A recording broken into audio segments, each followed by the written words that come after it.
never had back problems in my life. I did something to my back. It hurts so bad. Like if you like, it's funny, David. I played golf yesterday. If I swing properly, nothing hurts. If I catch something a little fat, kind of dip a little bit, it's like, ugh, it just kills.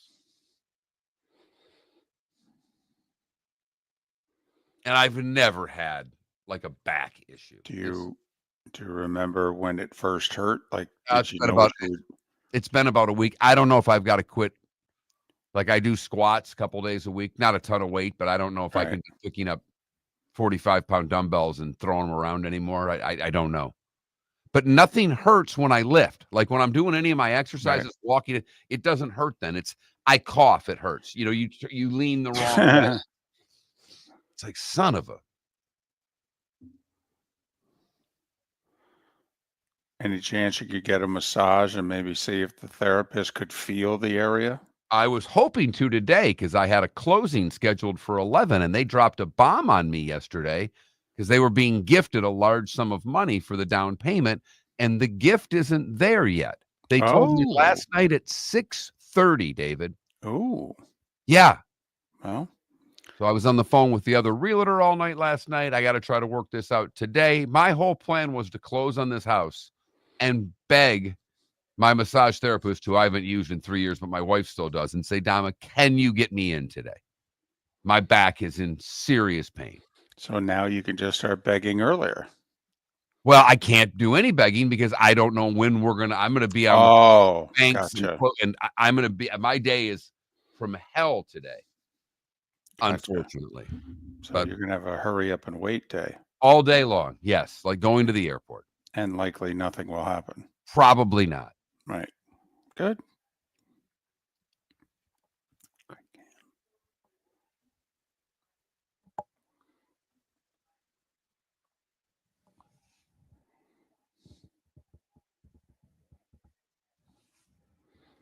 Oh, by the way, JP Peterson's Twitter handle what you have is incorrect. Gotcha. He is at JP Peterson Show. Got it.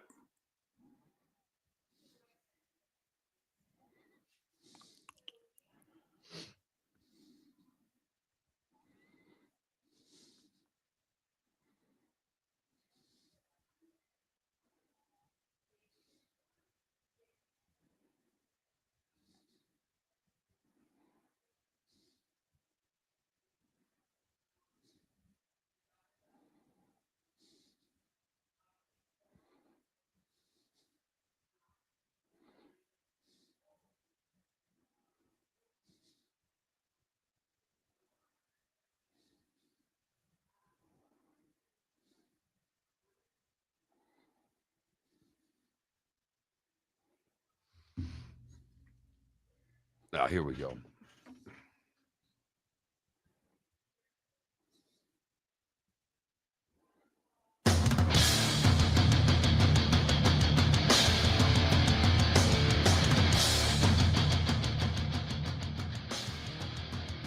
You're listening to Miller and Moulton, coming at you from the Floormeister Studios. Floormeisters, keeping it real. And now, here's Mark Miller and David Moulton. Top of the morning to you on this Thursday, where the PGA gets underway and the new phone books are here. The new phone books are here. How the heck are you, Miller and Moulton? MillerandMoulton.com, Miller_Moulton on X. Top of the morning to you, Mark. How are you? I'm doing well, David. I'm doing well. Had a good day yesterday. Hopefully today will be a great day with the PGA going. Able to get to bed reasonably early last night because, well, the games were blowouts. Stayed up for both of them, but they were blowouts. Yeah, the beatdowns last night. Both NBA games ended up being beatdowns, and much to our surprise, after 4 very tight, outstanding hockey games, Florida Panthers flexed their muscles last night, and Toronto doesn't have Florida Panthers muscles. They don't. thought they did. Yes, they did. They thought they did. Uh-huh. But the backup played like a backup last night after playing brilliantly in Sunrise in game 4 in a loss. And the big players for the Maple Leafs last night did not show up at all. And, well, they did for the Florida Panthers. Well, and the funny thing is, I thought the big guys for the Panthers were the ones that negated the big guns for the Leafs. And then it was all the rest of the Panthers that said, hey, we'll beat you today. I mean, they had 6 different goal scorers. Right. I think 4 of them scored their first goal of the playoffs. Did they get, 3 or 4 of their goals from defensemen? I mean, you know, the third and fourth lines for Florida were outstanding yesterday. They humiliated them. They did. They absolutely humiliated them. And the Leafs went down with a whimper, and it's all but over. It's all but over. I don't know how many years this has been, 7, 8, whatever. You know, they've had a core in Toronto, really talented players that lots of teams individually like, oh, I'd love to have him. Oh, I'd love to have him. They've won 2 playoff series during their whole time together. That's it. By and large, I thought Mitch Marner's played well this series. He was horrible last night. Boy, was he ever. And for a guy that could be an unrestricted free agent, I know a lot of people that root for a lot of teams that are thinking they can land the star player in Toronto. Take him. You watched last night's game. It's kind of like those, David, that didn't like Jackson Dart because they watched his game against Florida. That's how bad Marner was last night. And then there's those that only watch Jackson Dart's game against Georgia, and they absolutely love him. And that's the other Mitch Marner. Yeah, right. exactly. I'm with you. I mean, that's, you know, we don't make too many hockey football comparisons, but I will in that case. Can I tell you a quick story, David? Sure. Last night. I mean, we got 4 hours, so rein it in. Okay. So last night, I had I have a real estate license and I do a few real estate transactions, and I'd love to do yours, by the way. But I had some work to do last night where I'm closing on a house for a client. We had a walkthrough. Okay. So I took the daughter to gymnastics. I did my real estate thing, and I got home about 7:15, and we picked the daughter up at 8:30, and I was hangry. I needed the big guy needed some food. A Snickers just wasn't enough. Correct. So we tried to find something relatively close to where my daughter's gymnastics is. And there is a bar restaurant that we had never been to. It has recently changed names. So to me, that's new ownership. Like, let's give this place a shot. It's really close. We'll see how it is. We walk in, and my wife, by the way, she's 80 years old because her favorite game on her phone, and now she plays it whether it's at our country club or sometimes at the church, is bingo. She loves bingo.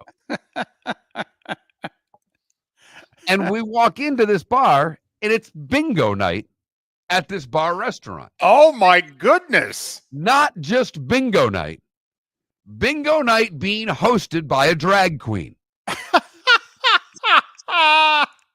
I walk in, and I see this drag queen and I heels, the outfit, right? Every bit of 6'1", 6'2" with heels. And I am like, what in the hell did we just walk into?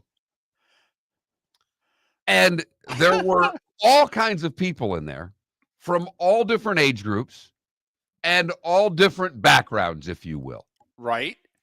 And everybody was having an amazing time. Oh, outstanding. And we sit at the bar. There was 2 seats there at the bar, but there was a 3/4 full draft beer. And the people who were really close said, no, that person left. Help yourself to the beer. And we all had a chuckle. And there was bingo cards there. So the wife got to play bingo for a little bit. Oh, my goodness. Is this going to become a Wednesday thing? Oh, there's no doubt. There's no doubt. And I will say, And I'm not kidding. And you know the food snob I am, and you know I love gas station food, but I love my nice restaurants, and I'm not a chain guy. That's really where my food snobbery comes. Right. I will avoid national chains at all costs. Correct. Doesn't mean that there are not some great ones, but I would rather give to the local establishment or the local chain. David, I'm not kidding. It may have been the best bar burger I've ever had. Wow. I'm not joking. So to review, drag queen bingo for the Yes. wife and the best bar burger ever for you. Yeah. Oh my goodness. Gymnastics is going to have to go later. I mean, can you go to the teacher and say, hey, instead of being over by 8:30, can you do this till 9? It's not a problem because I can get there earlier. Last night there was things going on. I can be there for more drag queen bingo, and I can sample some other things on the menu. Did they put the hockey on for you too, or no? They had 8 big televisions. They had the hockey on. They had the basketball on. They had the Mets game on. Wait a minute. I can get Stanley Cup playoffs with my drag queen bingo? You got it. Oh, forget it. That's on a Wednesday? On a Wednesday, drag queen bingo. Done. Done. Done. My wife hasn't been back to the 239 since we moved. I think we may be coming down midweek. Perfect. That's outstanding. That's what I thought. Did your wife win any? No, she didn't win any, but that's all right. All right. That's Caught fine. the majority of the second period and then went back to the radio for the second period. And I must say,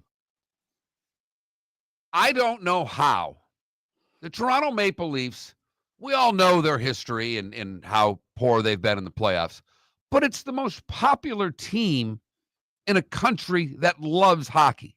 Yeah, it's like the Yankees without the winning. That's the single worst play-by-play guy I've ever heard do radio. When Ekblad scored, there was 20 seconds of a barrage by the Florida Panthers. If he just went shot. I never knew who had the puck or scored the goal until 30 seconds after the goal when the color analyst said Ekblad got the goal. I'm like, well, thank you. Nothing like doing the game on the national level and not knowing who's on the other team. Well, you've only seen them now 4 straight times. This was the 5th. I would like Unbelievable. I would like to think by game 5 he knows who the Florida Panthers you would are, think. but apparently not. It's not important. But man, oh man, I hope he gets to know the Florida Panthers because they put a whooping on the Leafs. They've won 3 in a row. It's so funny. It's so funny. It was 2-0 Toronto, and game 3 was in overtime. And Mark, you mentioned him already, and Mitch Marner had a breakaway. And Bob stopped him. And the series was on his stick. He scores, the Leafs are going to win the series. And the Panthers' reign is going to be over. And Bob stopped him, and he made another couple big saves in overtime. And Brad Marchand said, hold on, this is the Leafs. I owned them when I was with Boston. And he scored the game winner in overtime. And pretty much ever since, it's been all Florida. If it wasn't for a goal with a minute to go, I think Toronto had gone, like 150 minutes without scoring? Unreal. And I believe it was the 3rd goal for Florida that Marner threw a behind-the-back blind pass in his own zone. David, I don't care how good he is. If I'm coaching, if I'm Craig Berube, I don't know if Marner sees the ice again after that. That pass was that's a pass you don't make in Pee-wee hockey, let alone in the Stanley Cup playoffs. One of the worst plays I've ever seen in the postseason by a guy who was supposed to be an excellent player. And the Panthers were magnificent, absolutely magnificent. Everybody was terrific. They won all the battles, all the chases to the loose pucks. Okay, they were awesome last night. Their defensive zone coverage, their ability to get the puck out and not ice it. I mean, seriously, the Panthers put on a clinic as to how this is how you win a Stanley Cup. This is exactly how you play to win a Stanley Cup. And they put it on display last night. And David, to your point, This is a long series, 7-game series to me, not a 5-game series. That's an old joke, everybody. It is. It's an inside joke from our first act. Short series versus long series. But Florida, with the way they play, even in losing games 1 and 2, the pressure that they put on the opposition's defense, game in, game out with that forecheck, they simply just wear you down. Yeah. And it looks as if the Tampa back line is worn down. They've been hit so much. They've been pressured so much. They're not able to get the puck out of the zone as cleanly as they did in games 1 and 2. That forechecking pressure is so persistent by the Panthers the entire game, and it just wears the opposition out. And that's why they're the defending Stanley Cup champions. And ladies and gentlemen, besides the fact that we're big hockey fans, the reason that we talk a lot of hockey, this is shaping up as if it will be 6 years in a row that the team that represents the Eastern Conference is from the state of Florida. Tampa in 20, 21, and 22, and the Panthers in 23, 24. And based on last night, nobody has beaten that team. They play that game for another month, they're hoisting Lord Stanley. Miller and Moulton. But as David said, the new phone books are here. The new phone books are here. The NFL schedule was released last night. David Bearman from the Pro Football Network will join us in the 7 o'clock hour. We'll talk some of that with him. Kraig Kann to talk to PGA. They tee off in a little less than an hour. And JP Peterson to talk Tampa sports. All ahead on Miller and Moulton. For over 50 years, the Nolan family has been dedicated to protecting local families. Nolan Family Insurance is a second-generation independent agency that specializes in home, flood, auto, and boat insurance. They take the time needed to explain your coverage options and answer your questions so you can make an informed decision that's right for you. If you're looking for an agency that treats you like family, call 941-639-1122 or go to nolanagency.com. That's 941-639-1122. or nolanagency.com. With summer approaching, time to take care of your own house. So stop into the Floor Meisters and see their huge in-stock selection of carpet. The Floor Meisters has 100 rolls to choose from, starting at $2.99 a square foot for carpet, pad, and installation. Come in and ask for Dave and have him show you the Dream Weaver Select. Many styles and colors to choose from that fit everyone's taste. Floor Meisters, 6281 Naples Boulevard in Naples, right next to Costco, or go to the web, floormeisters.com. American Paint Supplies is your one-stop shop for all your coating needs and has been for 30 years. American Paint Supplies is also your #1 Festool dealer in Southwest Florida. If you are a builder, cabinet maker, painter, or power tool enthusiast, Festool craftsmanship can be found at American Paint Supplies. Celebrating 30 years of service, and Festool is celebrating 100 years of excellence. Come to American Paint Supply for a perfect pairing of service and expertise on 6100 Shirley Street, Naples, off of Pine Ridge, or online at AmericanPaintSupplies.net. Mark Miller for Molly Maid. I've been a customer for over a year and cannot say enough good things about their service and communication. If you're a business owner, you can trust Molly Maid to do an exceptional job. Their expert team delivers tailored cleaning for whatever your needs, ensuring a pristine environment for clients and staff.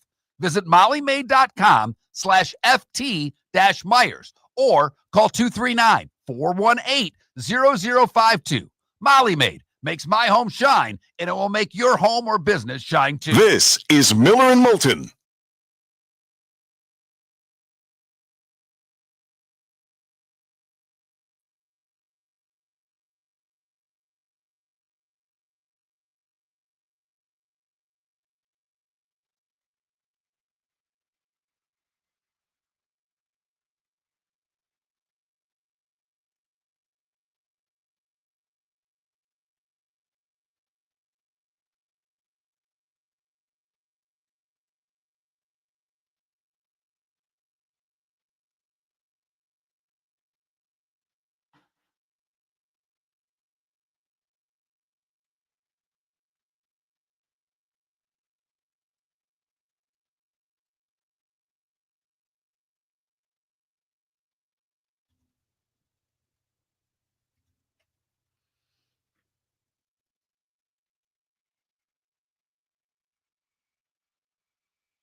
I don't know if I want to see all of you there. That could be my little place, Brown Chicken. I might want to hide there. I don't even know the name of it. I think it used to be called Dowd's, and they've changed names. It starts with an M, Millhouse, something like that.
You'd call that loaded okay music?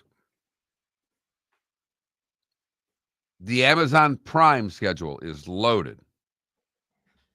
Okay. You say so.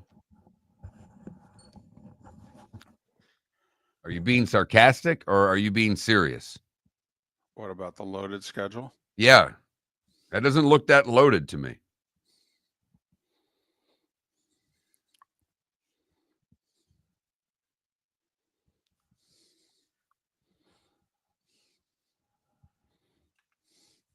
Now, I know EB Hill, but unfortunately, it goes all the way back to pre our first act. I used to refer to the schedules coming out as the new phone books are here, the new phone books are here. So that's like in fact, I think I first did it in Fargo. So, Guy hates these cans.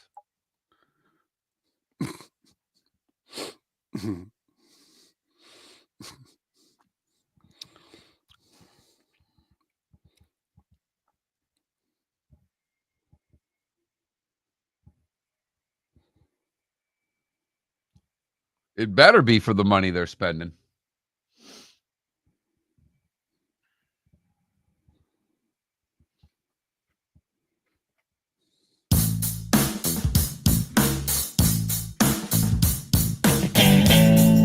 Welcome back to Miller and Moulton. Text the guys what's in your mind at 21,000. That's 21000. And now, here's David Moulton. 21 minutes past the hour. Thanks so much for being with us on this Thursday. Hope your week's gone well thus far. We can get to the finish line from here, can't we? We'll certainly try to help. David Bearman talking football, Kraig Kann talking golf, JP Peterson talking hockey and football coming up over the next 3 hours. 21,000 is the text line. Text us what's on your mind. Your favorite team's schedule came out yesterday. What do you think? Come on, you played the schedule game. Let us know. And don't just send in 5. We kind of need to know the team, or if you want to go over under, fine. Mark, we're right about a few things. Once in a while. But we're wrong about a lot. Yes, we are. That's a fact. Do you remember the segment we did last year? I think today, the day after the schedules were released, when we did the segment on let's see how many games the Vikings are going to be favored in. Oh, yeah. We thought they'd be favored in 2 games. 3, maybe. Right. We went through their schedule at the start of the season, and we're like, tell us when they're going to be favored again. Right. They went 14-3. Miller and Moulton were brilliant. So sometimes best laid plans, the way things look on paper, blah, blah, blah. But Mark, I don't know. I know we don't have a ton of money in our Hard Rock account, but can I make a case to bet the under on the Giants? Okay. I didn't. You want to go there? I mean, we're going to get to everybody else. But Mark, I didn't look at their schedule, even though that's my team. I didn't look at their schedule. We had hockey, hoop, baseball. We had other stuff going on. I'll get to the schedule highlights. Besides, who cares about the Giants' schedule? Mark, I got, and I am not kidding, 7 texts. 7 texts from people. One just said, "I'm sorry." I had to text him back and go, what are you sorry for? He's like, "I saw the Giants schedule." I'm like, seriously? It's that bad? So, Mark, I know we've already put a few shekels on the Saints to be on the clock. Right. Okay, tell me when the Giants are favored in a game. At Washington, at Dallas, home for the Chiefs, home for the Chargers.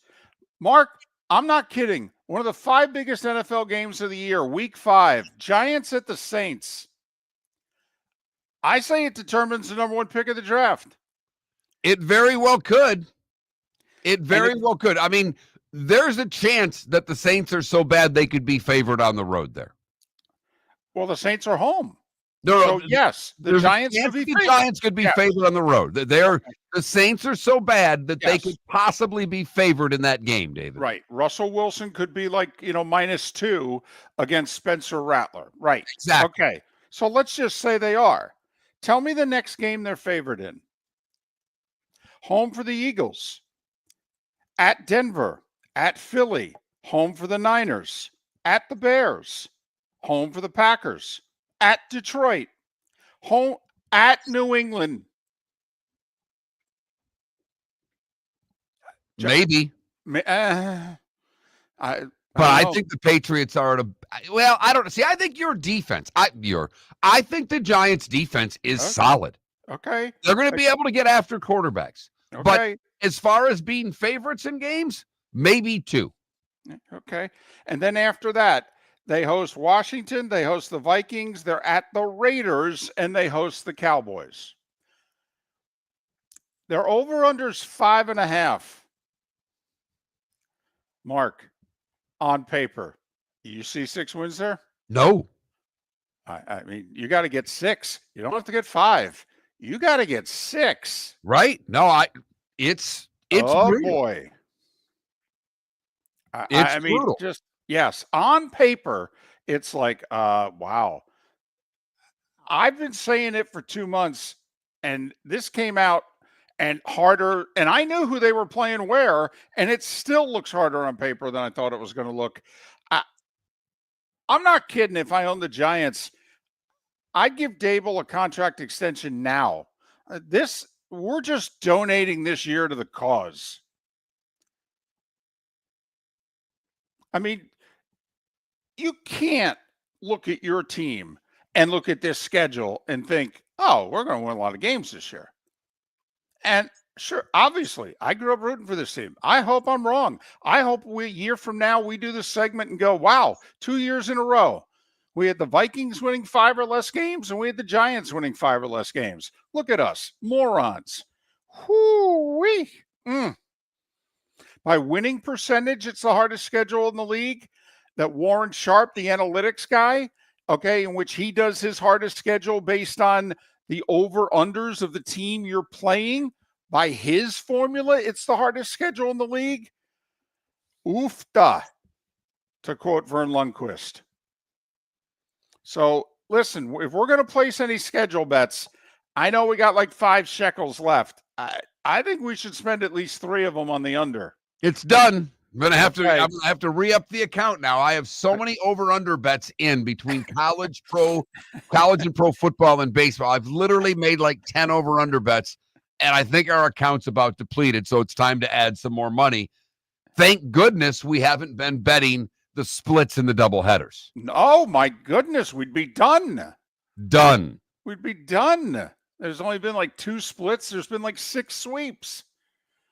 Oh, man. So I also did that just in case, you're the fan of a team and you looked at your schedule last night. You said, man, this looks hard. Now you heard that schedule. You go, well, it's not that bad. I will say, I looked at the Lions schedule last night. The Lions schedule is really, really difficult. It's like top 3 based on the whole winning percentage and Warren Sharp's formula. And yeah, for a first place team and a really good team, yeah, it's challenging. 15-2, that ain't going to happen. No way. If I gave you 12 right now, would you run? I would sign on the dotted line immediately. Immediately. Now, the Florida teams, their schedules aren't nearly as difficult to me. No, they're doable. I mean, even the Dolphins schedule is very doable. It's doable. I mean, they're not have your act together, right? But I kind of played the schedule game, and I'm like, am I 8-8 playing the last game of the year? I mean, there are a lot of winnable games based on who their opponents are. I think the Bucs schedule is a manageable schedule. Well, and imagine if they win week 1. I mean, how about the NFL? Let's go Tampa and Atlanta right out of the chute. The only 2 good teams we think are in that division. We'll just put them. A lot of division matchups week 1. It's very interesting strategy by the league. I don't remember them doing this in a long time. And I don't think it's necessary, but the importance on week 1, and we've talked about this for years on this show, that basically half of the winners make the postseason. 25% of the losers make the postseason. It's week 1 matters in the National Football League. It really does. And you go, well, how could it matter that much? It's less than 6% of the season. I don't know what to tell you, man. I mean, this is a 20-plus year track record that we keep quoting. We didn't make this up. We really didn't. So the schedule is out, including with the game in Spain. I think the Dolphins are, one of those games is in Spain at home, but I think they've got a pretty long homestand late in the season with a bye and a trip to Spain. So that works to their favor. And the NFL, we said it last year when it was happening. Get ready to see Jaden Daniels and the Washington Commanders a lot. Next to Patrick Mahomes, from a scheduling standpoint, Jaden Daniels may be the second most important player in the league. Southwest Florida's scorching heat is on its way. Stay cool with Air Advantage. As a proud Rheem Pro partner, Air Advantage delivers top-notch air conditioning solutions to keep you cool and comfortable. Right now, enjoy 18 months, no interest, no payments on qualifying systems. Call 433-4635 today for expert installation and unbeatable comfort all summer long. Online at myairadvantage.com. Air Advantage. Call today, 433-4635. Whether you're chasing peak performance, reigniting intimacy, or simply want to feel your best, Game Day Men's Health creates customized game plans to optimize your health. Call 239-427-3441 for our Bonita Springs and Naples location to set up your free testosterone test and consultation. Mention Miller Moulton Radio Show for 10% off your service. Find your maximum self with Game Day Men's Health, Bonita Springs and Naples, Florida. Call 239-427-3441 today. With summer approaching, time to take care of your own house. So stop into the Floor Meisters and see their huge in-stock selection of carpet. The Floor Meisters has 100 rolls to choose from, starting at $2.99 a square foot for carpet, pad, and installation. Come in and ask for Dave and have him show you the Dream Weaver Select. Many styles and colors to choose from to fit everyone's taste. Floor Meisters, 6281 Naples Boulevard in Naples, right next to Costco, or go to the web, floormeisters.com. Mark Miller for Sleep Treatment Direct. They are helping me with sleep apnea. And by helping me, I mean curing me. No more CPAP machine. No more snoring. No more tossing. No more waking up exhausted. Their expert team got me the right treatment, fast and hassle-free. If you want to feel energized and get rid of your snoring, call Sleep Treatment Direct today. 239-444-1741. That's 239-444-1741. Sleep Treatment Direct. Sleep safe and This sound. is Miller and Moulton.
What do you want to do for a poll question? Would be nice to have one today.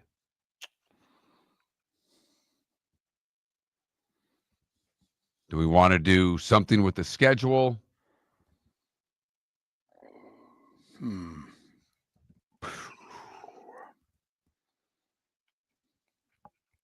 Do we want to do Rory, Scheffler, Field? DeChambeau, Field, or Bryson?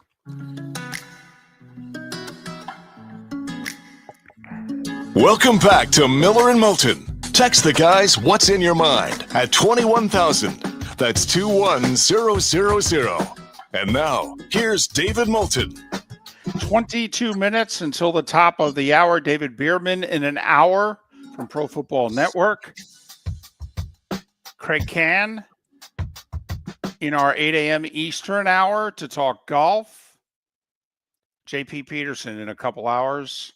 We'll talk Bucs schedule, and we'll talk the Lightning, who had some significant news for those of you who like to watch the Tampa Bay Lightning games, especially if you live outside of Tampa. We'll talk to JP Peterson in a couple hours. So is it too late to do the Rory, Scotty, Bryson, Field question? Because, they start playing here in 20 minutes and people could be voting in the afternoon, already knowing first round scores. And You're probably right. We probably should have done that yesterday, and in typical Miller and Moulton fashion, we missed. Right. Yep, that's about right.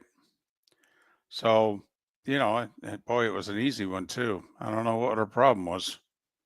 We could pick out one game from each of the Florida teams that's in prime time. I know Tampa has a few more. I think Miami just has one or two. Jacksonville just has one. What's the best prime time game in the state of Florida? In fact, we could be really snarky and put one Bucs game up, one Dolphins game up, one Jags game up, and put Notre Dame, Miami, and let that win. Nice. I like it. Solid. All right, we can go there. Time now for The Starting Five. 5 big stories you need to know. Here is the Starting Five. Well, we'll start with the NFL releasing their schedule officially at 8 o'clock last night. I'll try to go slowly so that it makes sense. So the Dolphins open at Indianapolis. That's not bad. That's doable. Much to my surprise, I don't know about you, Mark, the Dolphins have 2 Thursday games. They have 2 Monday games. And remember, they got that standalone Sunday morning game in Madrid against the Commanders. So the Miami Dolphins have 5 primetime / standalone games this year. The Bucs open in Atlanta. Bucs open actually with 2 road games because week 2 is a Monday nighter at Houston. Tampa plays 7 of their first 11 on the road. Keep that in mind. Before Thanksgiving, the Bucs play 7 of 11 on the road. After Thanksgiving, they play 4 of their final 6 at home. Remember, NFC teams are only playing 8 home games this year. The AFC teams are playing 9. But the 2 road games for Tampa, 10 days to prepare to go to Carolina and then at Miami. So the Bucs have a very friendly post-Thanksgiving travel schedule, but Tampa with 7 of their first 11 on the road. They play 2 Monday nighters, including week 2 at Houston, and they host the Falcons on a Thursday night game in mid-December. Who knows? Could be for the South. Jags open at home against Carolina. That's doable. 1 Monday night home game. The Jags week 5 are hosting Mahomes and the Chiefs. And, of course, they go to London week 7. They'll have a standalone game against the Rams. The Commanders with 8 standalone games. 2 Thursdays, 2 Sunday nights, 2 Monday nights. They play the Dolphins in Madrid. They're part of that Saturday before Christmas doubleheader. The Chiefs have 8 standalone games. 2 Thursdays, 2 Mondays, 2 Sunday nights. Week 1, the Friday in Brazil. In fact, 5 of the Chiefs' first 8 games are in prime time. New offensive line for Kansas City and a challenging early season schedule. That line better be ready. Philadelphia, Week 2 is the Super Bowl rematch in Kansas City against the Chiefs. They have 7 standalone games, 5 primetime Black Friday, and then they're part of that Saturday doubleheader before Christmas. Some other Week 1 highlights: Detroit at Green Bay. Sunday Night Football, Lamar and the Ravens return to Buffalo to take on Josh Allen and the Bills. Mark, Kansas City goes to Buffalo this year in the regular season. It's Week 9. It'll be on CBS. Week 8, if healthy, and if he actually goes and signs with Pittsburgh, will be the Aaron Rodgers-Packers game. Green Bay at Pittsburgh, Week 8, Sunday Night Football. And also Week 8, Monday Night Football, probably Joe and Troy's best game, the Commanders in Kansas City against the Chiefs. The Thanksgiving schedule is set. Green Bay at Detroit, Kansas City at Dallas, Bengals, Ravens, the night game. The Christmas schedule, Cowboys, Commanders, Lions, Vikings, Broncos, Chiefs. So 3 division games on Christmas. To hockey. The Panthers were awesome. They may have dominated the Leafs by more than the 6-1 final because Toronto scored with 1:06 to go just to avoid the shutout. Panthers had 6 different goal scorers. That was the best team in the league last night. They humiliated the Leafs. They ripped their heart out and threw it on the ice. Leafs fans were throwing their jerseys on the ice midway through the third period. Do you know how much a hockey jersey costs? This ain't a guy scoring a hat trick and you throw your hat. You're throwing away your Leafs jersey. 6-1 Florida. They're up 3-2 in the series.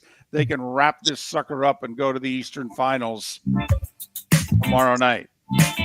Edmonton wrapped it up against Vegas.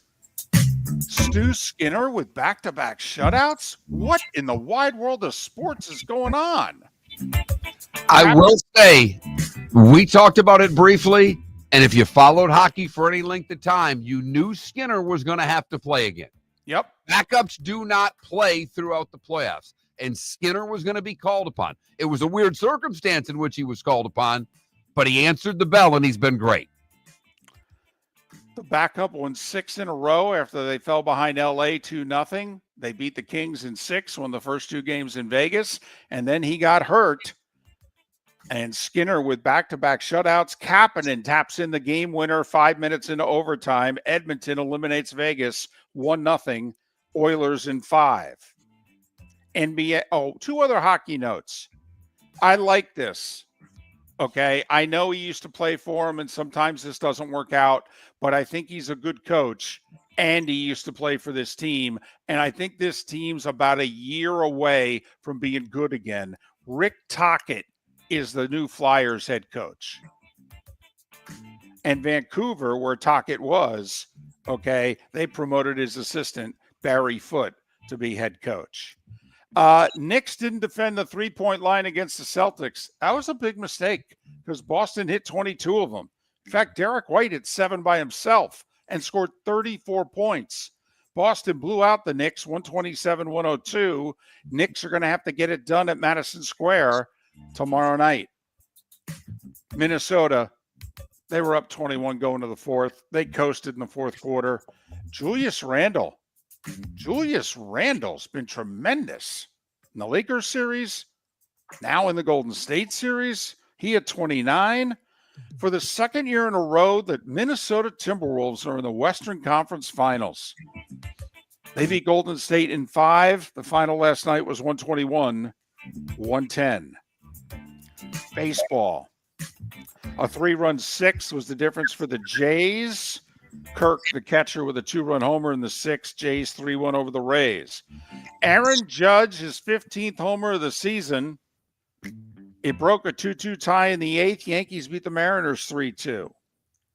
The Twins are in fuego, as Dan Patrick would say. They swept the double dip in Baltimore 6-3 and 8-6. They've won 10 in a row. As for the Orioles, they're on pace to lose 100 games. They're 15 and 26 at the quarter pole. Yikes. By the way, Cardinals had their 9-game winning streak snapped in the first of two, losing to Philly 2-1. But then, well, the Cardinals beat the Phillies 14-7 to split the double dip. How about the Tigers? Let's walk off the Red Sox again. 6-5 Detroit. Red Sox fall below 500. Boy, I'll bet that clubhouse is just rosy. With Devers not wanting to play first and they're losing, I'll bet you things score great. 5 off a school bull and you lose. I know. Yeah, that can't happen if you're Boston. No, it can't. Rhys Hoskins had 4 hits and 5 RBIs. Brewers 9-5 over the Guardians. Marlins got 2 homers from Kyle Stowers. He's looking like a good young player. He had 3 hits in their 3-1 win over the Cubs. Pirates avoided the sweep, hit a couple 2-run homers, beat the Mets 4-0. The Braves got to 500, and then they give up 2 in the 7th and 2 in the 8th and lose to the Nats 5-4. And the White Sox have won 3 in a row. Break them Miller up. and Moulton's Reds suck. It was Pete Rose night, for goodness sakes, and they scored a whopping 2 runs. Man, 4-2 White Sox over the Reds. Houston with 2 in the 8th, took 2 or 3 from the Royals, 4-3. Texas Rangers have won 5 in a row. Rockies are winless for their new manager, 8-3 the final. Arizona got 2 homers from Starling Marte, one of the early nominations for best ejection of the year. Diamondbacks manager got thrown out, ejected all 4 umpires. All right, just saying. It's good, some good video. And Arizona beat the Giants 8-7. Padres, Bogarts a 3-run homer in the first, 5-1 over the Angels. Dodgers hit 4 homers. Ohtani hit his 13th to lead off the game. Dodgers beat the A's 9-3. PGA gets underway in 10 minutes. The 8-22 threesome going off the back 9 is Rory, Scotty, and defending champion Xander Schauffele. It's ESPN Plus till noon. Then it's ESPN noon to 7 for you golf nerds that want to watch the golf today. So You golf nerds that want to watch the golf there.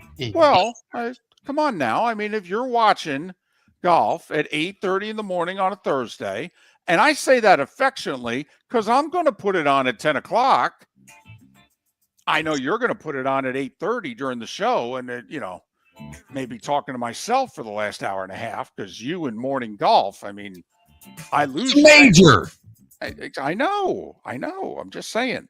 Quail Hollow's had 3 days of rain. Of course, it's going to play long, but the greens are going to be like darts. So maybe it'll even itself out.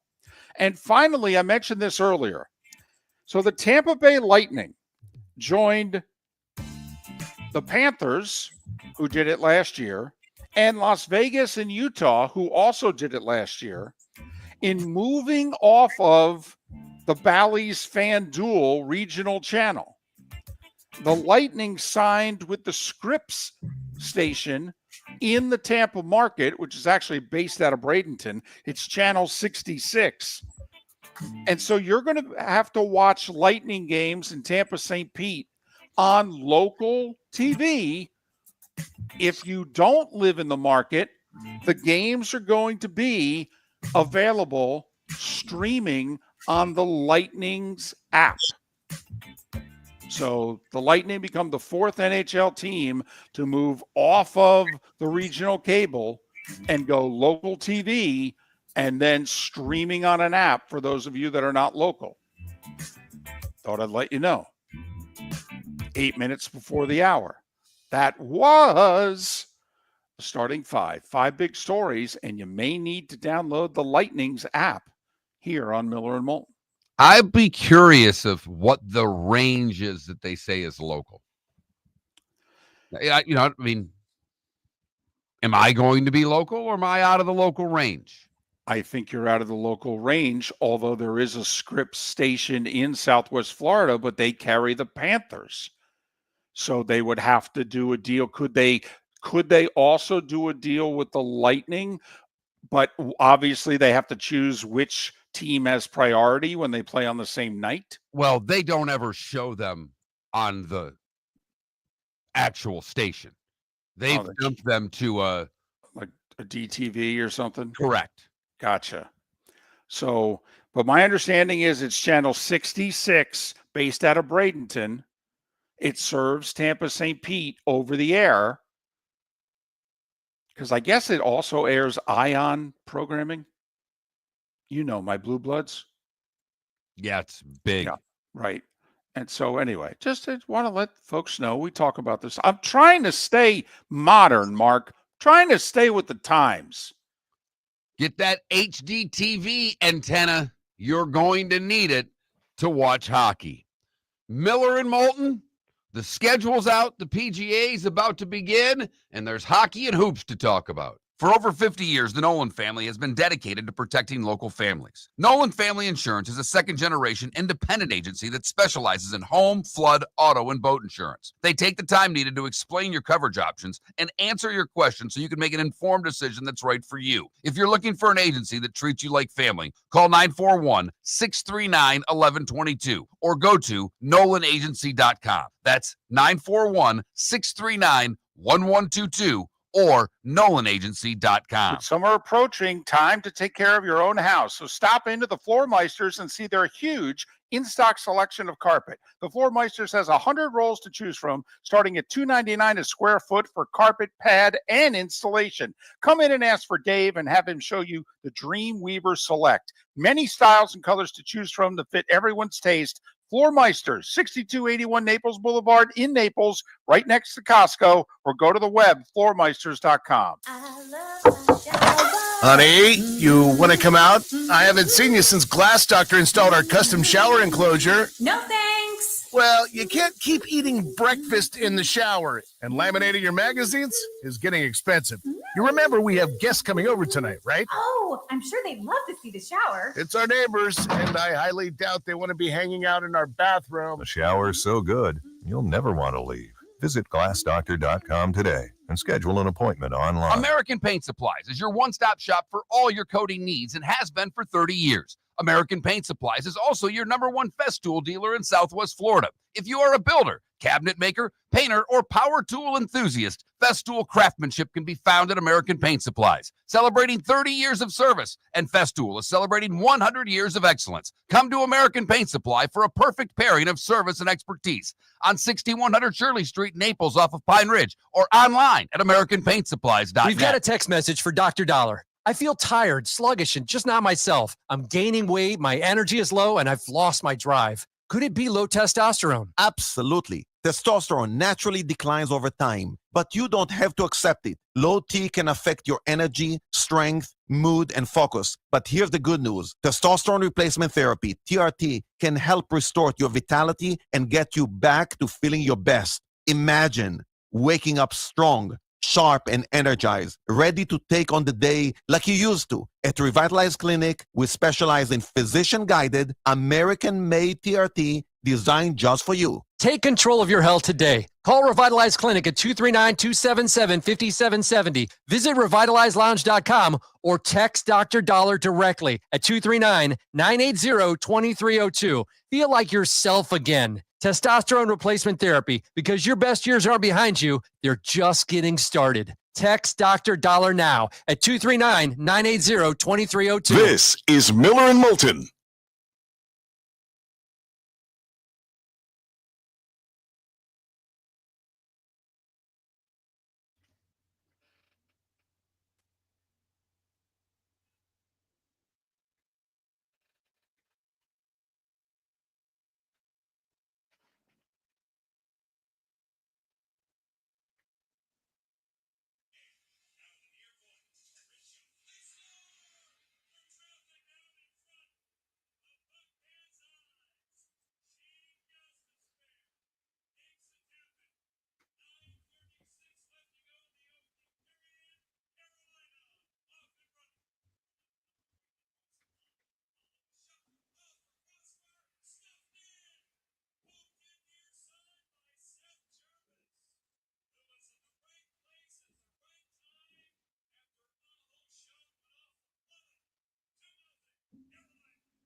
So I went with KC at Jacksonville, Okay. Tampa at Detroit, but I don't know what Miami game to go to. Do you think Miami hosting Baltimore is better than Miami at Buffalo? Hosting Baltimore at Buffalo. Yeah, especially since isn't the Miami Buffalo late in the year? No, but that's week 3. Oh, okay. Baltimore's week 9. Yeah, I would do the Baltimore.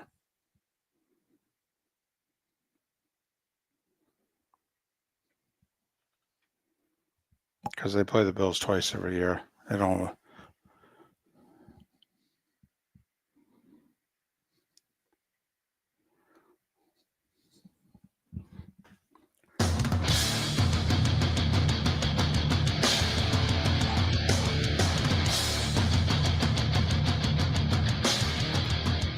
You're listening to Miller and Moulton, coming at you from the Floor Meister Studios. Floor Meisters, keeping it real. And now, here's Mark Miller and David Moulton. Hour 2 of Miller and Moulton on this Thursday. Hope your week is going well. And thanks for spending part of it with us. Miller and Moulton, millerandmoulton.com, Miller_Moulton on X. We'll talk the NFL schedules and some early betting lines with David Bearman of Pro Football Network in about 35 minutes.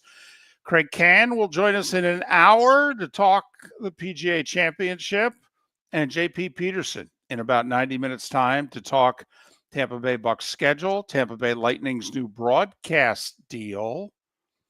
JP Peterson in about 90 minutes. So we're going with your poll question because, well, the golf poll question we should have done yesterday, and we should have. We didn't do it. We did. Right. We screwed that up. So, we went back to the well one last time for something that no one cares about. Apparently based on the votes, nobody cares. No. And I'm happy to put that in that story to bed forever. And for the record, we went with will Pete Rose now get in the Hall of Fame now that he's been reinstated? Will it ever happen? Not your preference, but will it ever happen? And apparently most of you are like, enough with this. But most of you think he will get in. I do not, for the record. And I think it'll take about 30 years. But my nomination for a poll question and what I've really have typed up is what is the best in-state primetime football game this year? I put the Kansas City at Jacksonville Monday night game on there. Right. Chiefs coming to town. I put Tampa at Detroit. Okay. I think that's is that a Monday nighter for you? Yeah, it is. That's a Monday nighter in Motown for you. Detroit's beautiful that time of year, David. And then for the Dolphins, who have 5 primetime games this year, 6 standalone games, but 5 primetime games, I was between the at Buffalo Thursday night game week 3 and the home Thursday night game versus Baltimore week 9.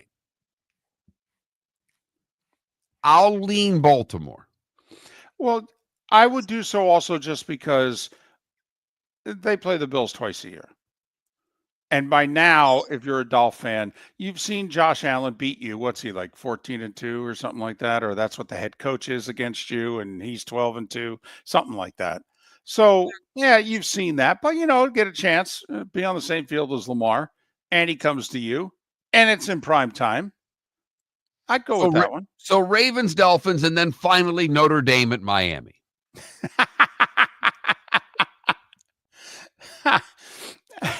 Now that's interesting. If we were to give away free tickets to a football game in Miami this year, which one would you choose? Ravens, Dolphins, or Notre Dame, Miami?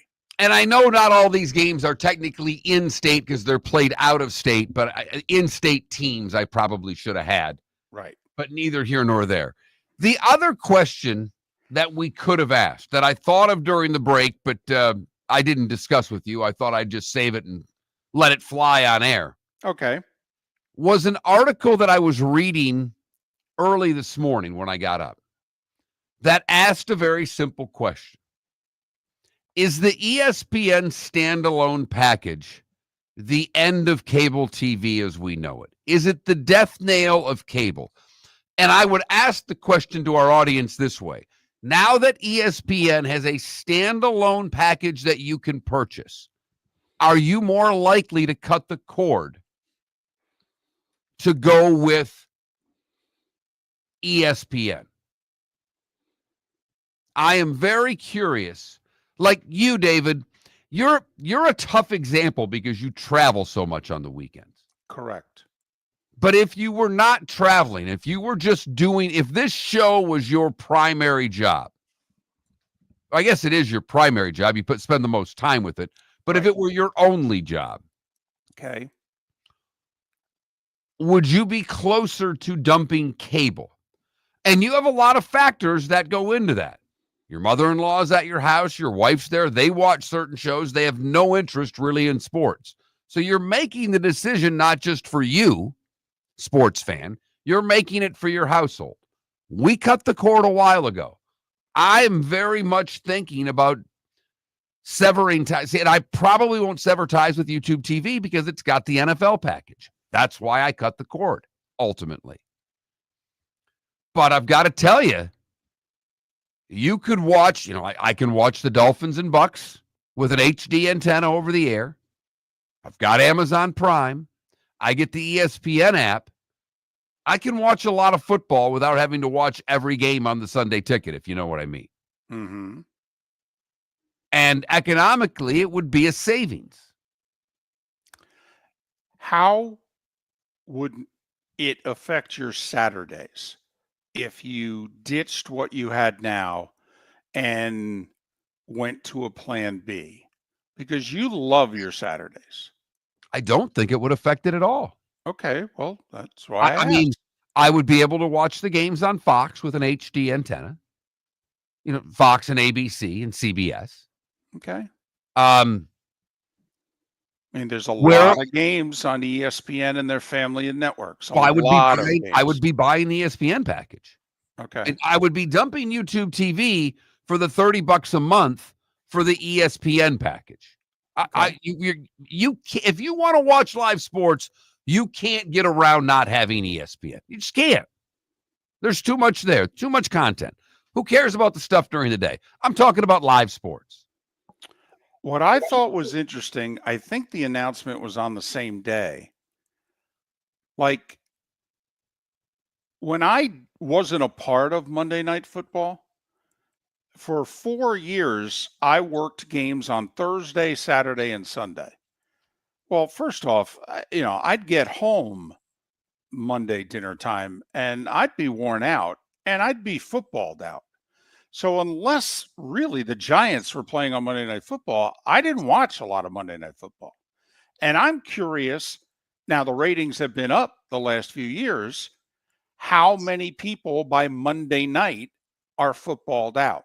I asked that because on the same night or day that ESPN announced their standalone $30, they also announced they're moving Monday Night Football off of ESPN. It's going back to ABC. Now, coming out of the pandemic, it was, they split the schedule and games have been on ABC more. But for the most part, I mean, that was a big thing for ESPN. You had to go to ESPN for the NFL. And that was a draw. And that's why a lot of people continued to pay the monthly thing that they paid for ESPN. Well, you don't have to pay $30 a month to watch Monday Night Football. Is Monday Night Football that important? I mean, or are most people by Monday night like, yeah, you know what? I'm footballed out between college and pro. Honey, you grab the clicker. You want to watch a movie? I don't know. I'm in the booth. I don't know. I know what the ratings are, and they've been better with Joe and Troy than they were before, but also the games got better the last couple of years than what the schedule had been. I mean, how many of you by Monday night are like, oh, great, it's another night with football? And how many of you are like, whew, man, I started Thursday. I'm worn out. I mean, Mark, honestly, Do you look forward to Monday Night Football, or does it have to be a game that's pretty attractive? Or are you like, I've watched a lot of football, I could have a break? No, I watch Monday Night Football. Okay. I don't know. Let me check. Let me see some couple things here. Let's see. Am I an American? Yes. Is it football? Yes. Is it on television at 8 p.m. on a Monday? Check. Yeah, I'm going to watch football. Okay. But thank you I appreciate you asking the question. I feel a lot better right now. And, we got a quick comment in the Twitch chat room. By the way, the text line's open. I've had some problems with the text line. I got to call and yell at them today because I don't think we're getting all the texts that are being sent based on what I'm hearing from people. But 21,000 is technically our text line. If you've not texted the show in a while, text the keyword Miller, and then you can text as much as you would like. But could they, by the way, with their first text, be big block capital letters? Hey, are you getting this? That's whatever they want. Right. Okay. But in the Twitch chat room, John said, I think a lot of people will tell ESPN where to stick it. Okay. You mean they're not going to spend $30 a month on the app and then they're just going to still have ESPN on their cable or on DirecTV or Fubo or YouTube TV? Or are they going to cut the cord, you think, and not watch ESPN? Because that contradicts everything that's going on in sports right now. The television numbers are through the damn roof for everything. I mean, the NHL numbers are not going to be good. They don't have good markets. Basketball playoff numbers, they're up. By the way, the basketball playoffs, one of the two networks they're on is ESPN. You like college basketball? Explain to me where you're going to watch college hoop without ESPN. Oh, you're a college football fan. Maybe you like the SEC. I don't know if you're aware, they have a little deal with this network called ESPN. So if you're going to tell them to stick it, does that mean you're not watching sports anymore, or you're just going to watch over-the-air network? Because telling them to stick it means you don't have cable, you don't have DirecTV, you don't have YouTube TV, you don't have Fubo, or you don't have the app. Most of us have one of those five. That's all. I know people don't like ESPN from 7 a.m. to 7 p.m. the way that they once did. I get it. We are not talking about that. We are talking about live sports. And nobody has more live sports programming than the four-letter network. Nobody. And nobody ever will. I mean, seriously, nobody ever will. But Mark, you asked, is this essentially the beginning of the end of cable? That was the question that was proposed in an article that I read. Here's what I think.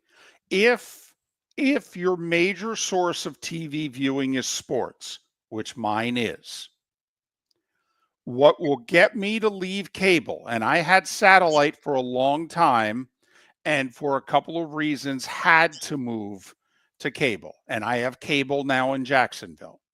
All right. The reason I am not moving off of cable is I can change this channel so damn quickly and go from sporting event to sporting event to sporting event to sporting event. The second they get the streaming technology, that it's in the area code of that, their cable's going to lose me. And I don't know if others feel the same. Miller and Moulton.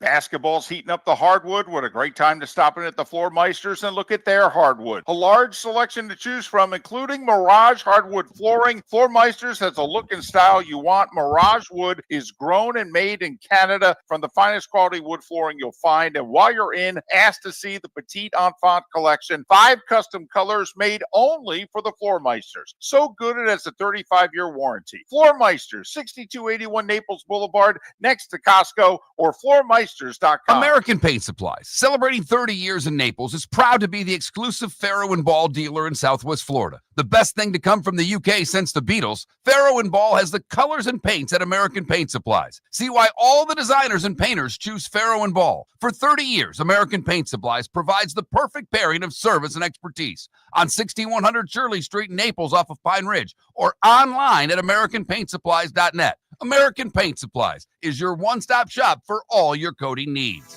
Whether you're chasing peak performance, reigniting intimacy, or simply want to feel your best, Game Day Men's Health creates customized game plans to optimize your health. Call 239-427-3441 for our Bonita Springs and Naples location to set up your free testosterone test and consultation. Mention Miller Moulton Radio Show for 10% off your service.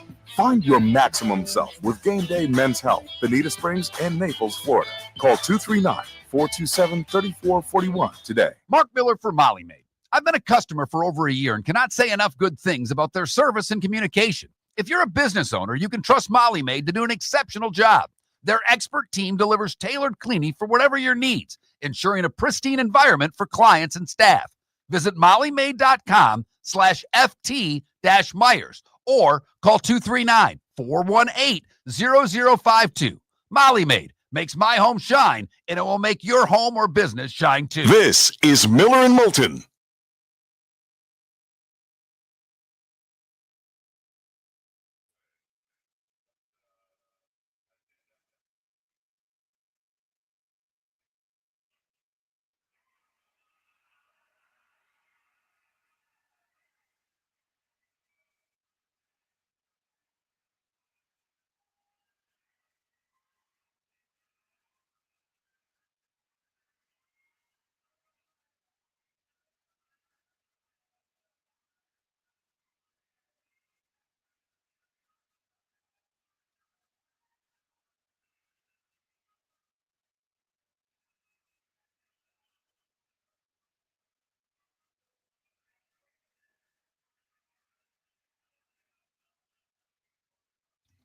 So, John, I'm very curious. You said you haven't watched TV in 3 years. Hey, I don't want to lose you as a listener, but you don't watch sports then? And you listen to our show every day. That's a strange one to me. Do you listen to games on the radio? How do you take in sports?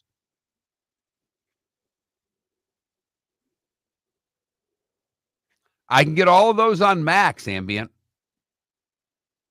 They don't have a Turner Sports streaming app. Max does all the Turner Sports streaming.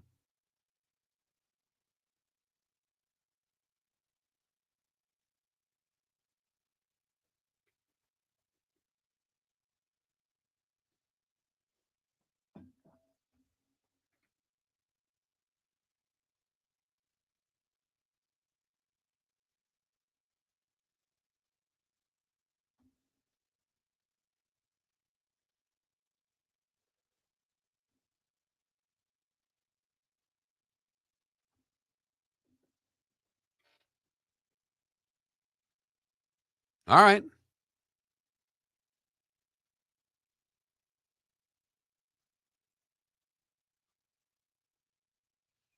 I agree with you that the schedule is very favorable. And I played the schedule game being very favorable to Miami, and I had them 8-8 going into week 17. I don't think they have enough talent to win 10 games. Smoke Dog, I just don't. By the way, there is a barbecue joint that I have not tried. They have 2 locations in North Carolina and 1 in Fort Myers. It's on Cypress Lake, between Winkler and McGregor. Have any of you ever tried it? See if I can get the name here. Probably should have had that.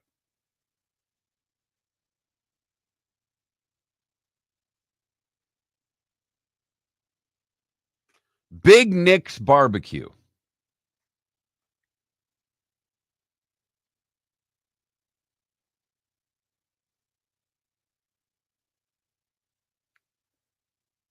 And the fact that they have 2 locations in North Carolina intrigues me.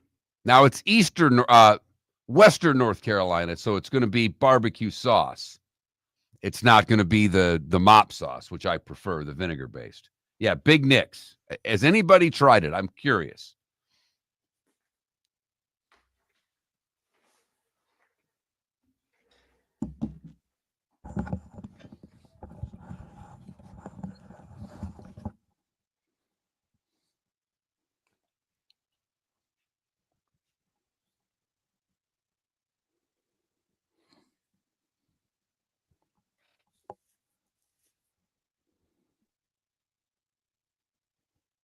That's very, very true, Comtech. That is very true. Yes, it's the old ice. It's exactly where it is. It's the old ice cream shop. It's a little small, tiny place. There's a drive-through window.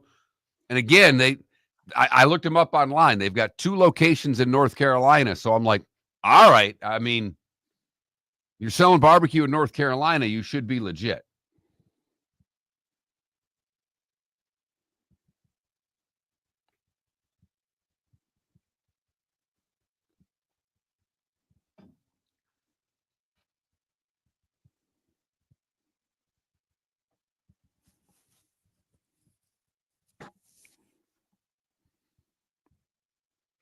Shimko, it's legit, isn't it? Everything about that place is top shelf.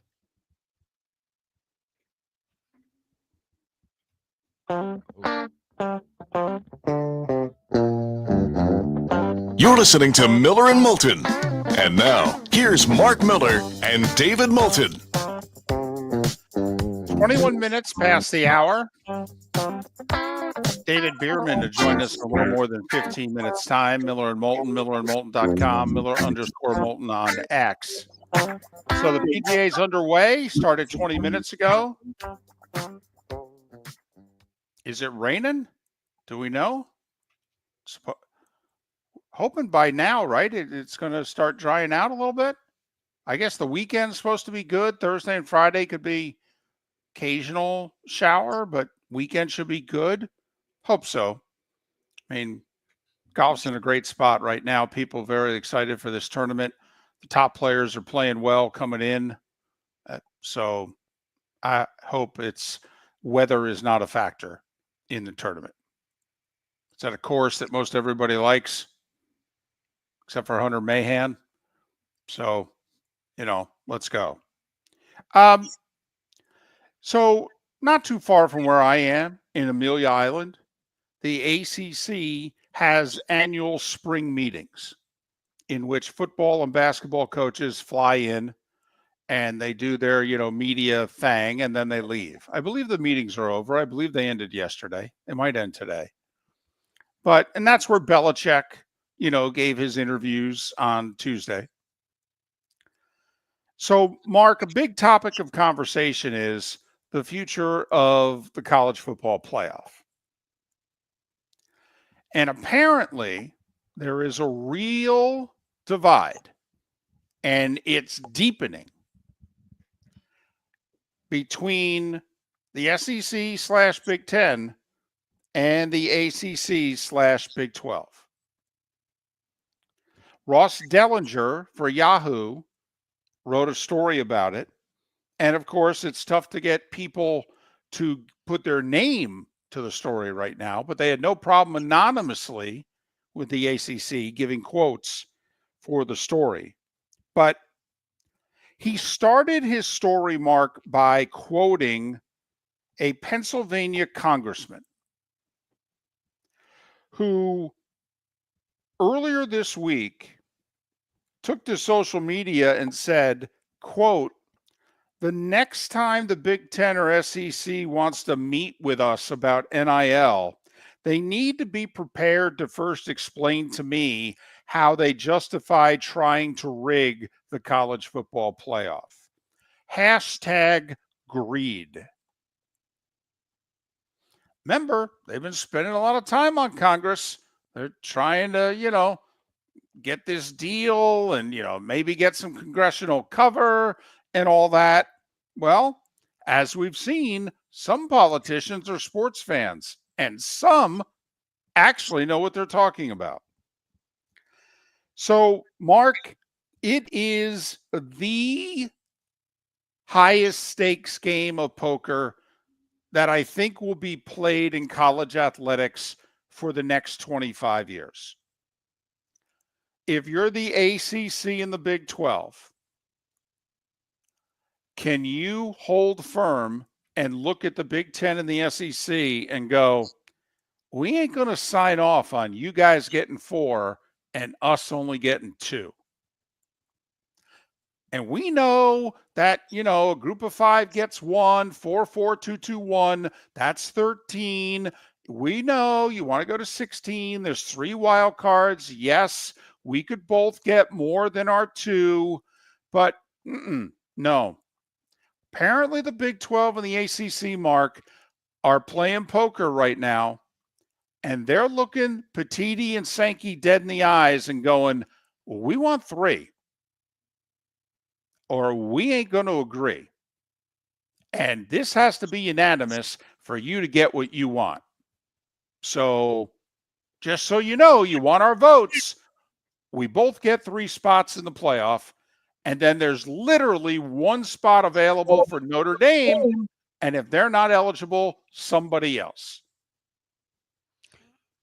It's a hell of a game of poker.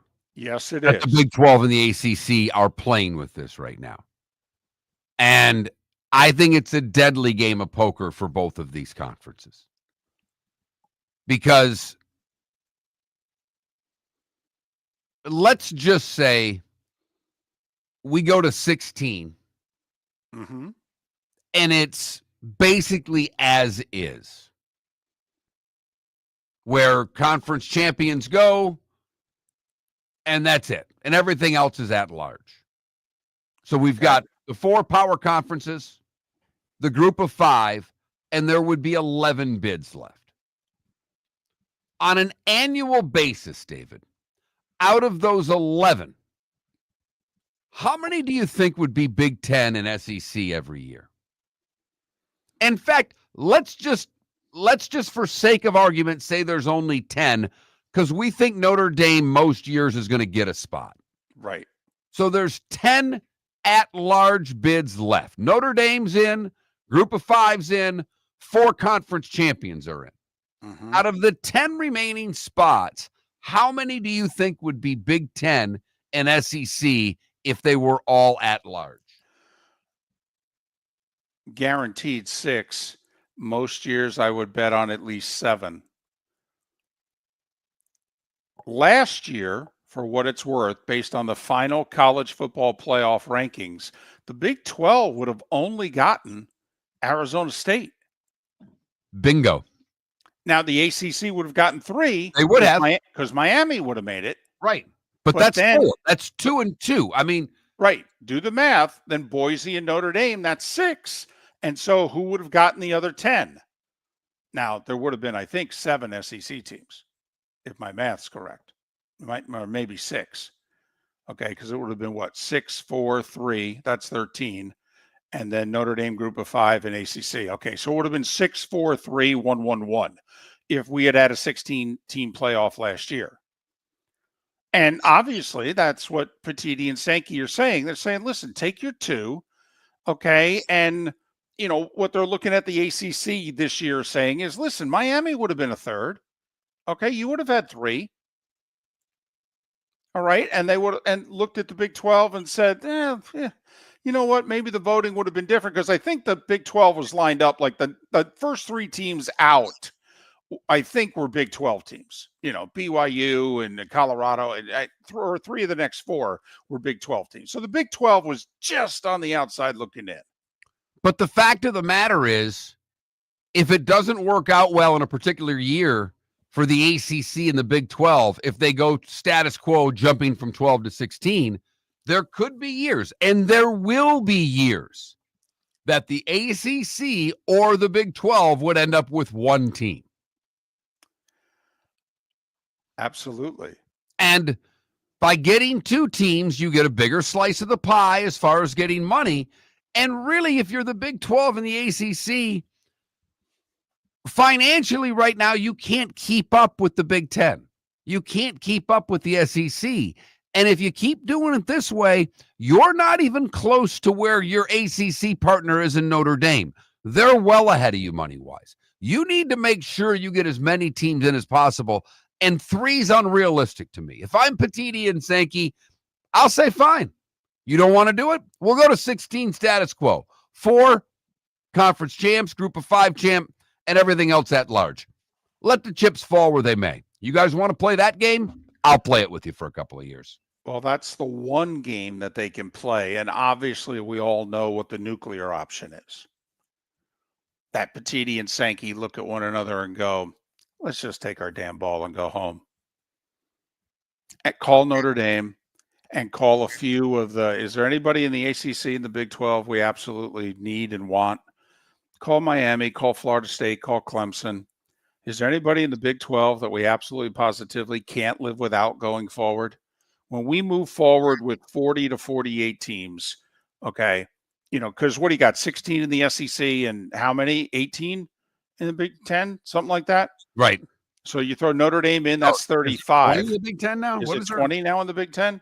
Okay, so, I mean, you're only adding – I don't think if they went nuclear option, it would go above 48. You know what I'm talking here. We're talking 10 to 12 teams. Right. Adding. Okay, so – but that's the other game of poker. Can you play this game of poker, and for how long if you're the Big 12 and ACC? For over 50 years, the Nolan family has been dedicated to protecting local families. Nolan Family Insurance is a second-generation independent agency that specializes in home, flood, auto, and boat insurance. They take the time needed to explain your coverage options and answer your questions so you can make an informed decision that's right for you. If you're looking for an agency that treats you like family, call 941-639-1122 or go to nolanagency.com. That's 941-639-1122. or nolanagency.com. American Paint Supplies, celebrating 30 years in Naples, is proud to be the exclusive Farrow & Ball dealer in Southwest Florida. The best thing to come from the UK since the Beatles, Farrow & Ball has the colors and paints at American Paint Supplies. See why all the designers and painters choose Farrow & Ball. For 30 years, American Paint Supplies provides the perfect pairing of service and expertise on 6100 Shirley Street in Naples off of Pine Ridge or online at AmericanPaintSupplies.net. American Paint Supplies is your one-stop shop for all your coating needs. Wine glasses never fall over until you get a brand new rug. Oh, no! Ketchup bottles act normal till you're wearing a new shirt. Oh, you kidding me? And rocks slide peacefully on the road till the day you get a brand new windshield. Then they fly up off the road and attack without mercy. That's why new windshields from Glass Doctor come with our windshield protection plan. Unlimited repairs and one replacement for 12 months. Don't just fix it, protect it. Glass Doctor. A neighborly company. Mark Miller for Molly Maid. I've been a customer for over a year and cannot say enough good things about their service and communication. If you're a business owner, you can trust Molly Maid to do an exceptional job. Their expert team delivers tailored cleaning for whatever your needs, ensuring a pristine environment for clients and staff. Visit mollymaid.com/FT-Myers or call 239-418-0052. Molly Maid makes my home shine, and it will make your home or business shine too. This is Miller and Moulton.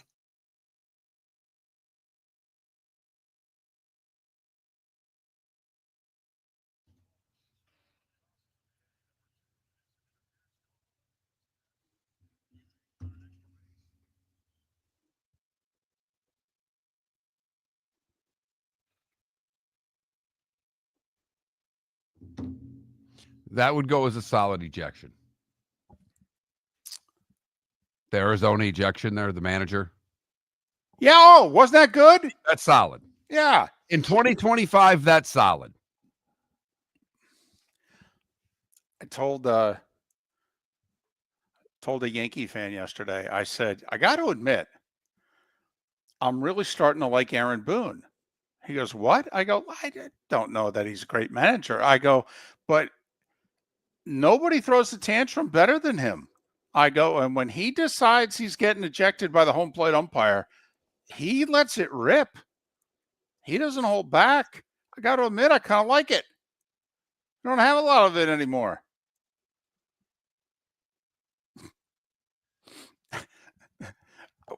The thing I like about Aaron Boone's ejections, Aaron has no problem using his hands to show the umpires by how much they're missing the call.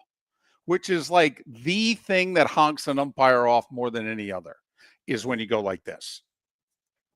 Honestly, you can call them every expletive that you can think of, combine them. It bothers them, but not when you say you missed a call by this much.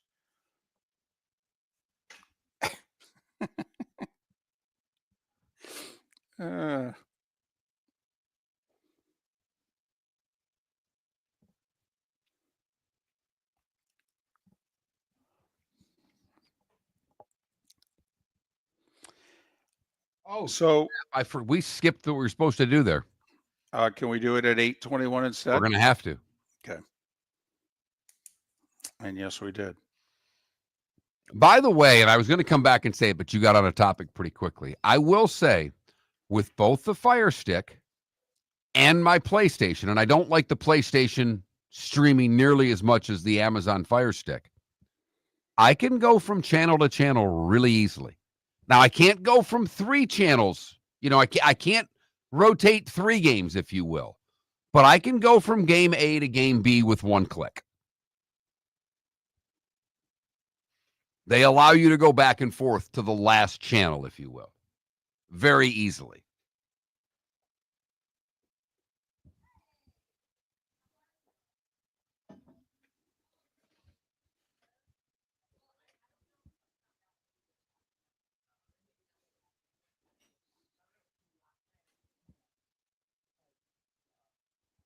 Went to bed at 8 o'clock. How old are you?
David is on.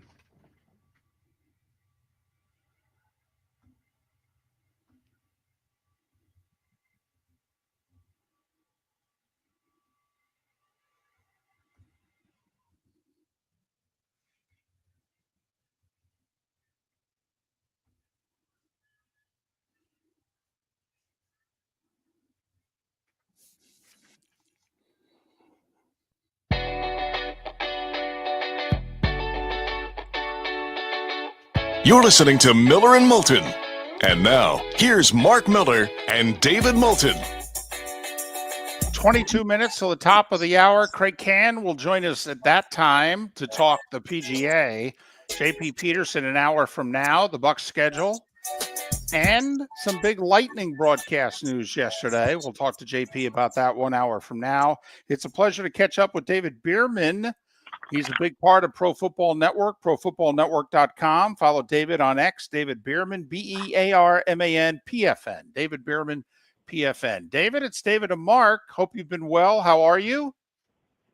Very good, very good. How are you guys doing down there? Well, we're good. Now, listen, you're big into gambling also. I'm curious. Lines came out yesterday for week 1. There are like 3 that are in the 7.5 range. Did you play any of them? I didn't play any of them just yet, but I did give my thoughts on X, Twitter, whatever you want to call it. I gave my thoughts on my 3 favorite ones as well as all 16 week 1 games. As far as the 7.5, for the most part, I took the 7.5. I know the one that scared me the most was taking the Giants plus the 7.5. But that game, if you look at last year, as good as the Commanders were and as bad as the Giants were, both their games together were somewhat close, and I think 7.5 is a lot to give week one. So I advise to take the Giants. In terms of Denver versus Tennessee, that was also 7 points. Denver's the type of team that wins with defense. I think you take the 7 there, even though it's scary to take, and a rookie quarterback. And off the top of my head, I'm trying to remember the other one with 7 points. I believe it was Eagles, Cowboys. You remember off the top? Yes, Cowboys, Eagles. I'm going to lay with the Eagles, defending Super Bowl champs. Emotional home opener, banner, rings. Cowboys still stink. So I would lay the Eagles -7 in the first game of the season, but I would take the 7.5 in the other two games. I'm just curious. You know, you do football every day. There are some of us last night that were watching other sports. Like, I don't care about the schedule release. I ended up last night about 9:30 when, oh, yeah, the schedule release came out. And I started looking at Dolphins and Bucks and Jags schedules and a few others. What is it that grabs you most about schedule release night? Well, the problem I have, and it's actually a really good question, because I think even though they're profiting handsomely from the attention, I think the NFL has sort of ruined the holiday that is known as the schedule release. Because, listen, everybody is starving for NFL right around May. The draft gave you your fill in April, and then it's like, what's next? It's the schedule. You know who your team is playing, which is the funniest part about the whole schedule release, but you don't know what order, and for some reason it captivizes everyone's attention that you get to find out what order it is. And maybe it's the nature of it's almost like a show. You're going to give me something I didn't have before.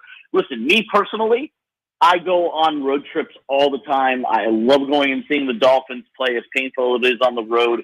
Having grown up in South Florida, going to every home game for 15 years, I then now up here in the Northeast, I travel to go see them. So it's always good to see where they're playing and when they're playing. Am I going to have to sit in Foxborough or the Meadowlands in freezing weather? Am I going to get a chance to go to Buffalo where it's not freezing my butt off? And then me, my dad, my brother, and my cousins, all who have Dolphin season tickets, we pick one game a year and we go to it. This year it's Pittsburgh. We didn't know when Pittsburgh's going to be. Now we know it's a Monday night game in December, week 15 in Pittsburgh, and then you start thinking in your head, is that something I really want to do?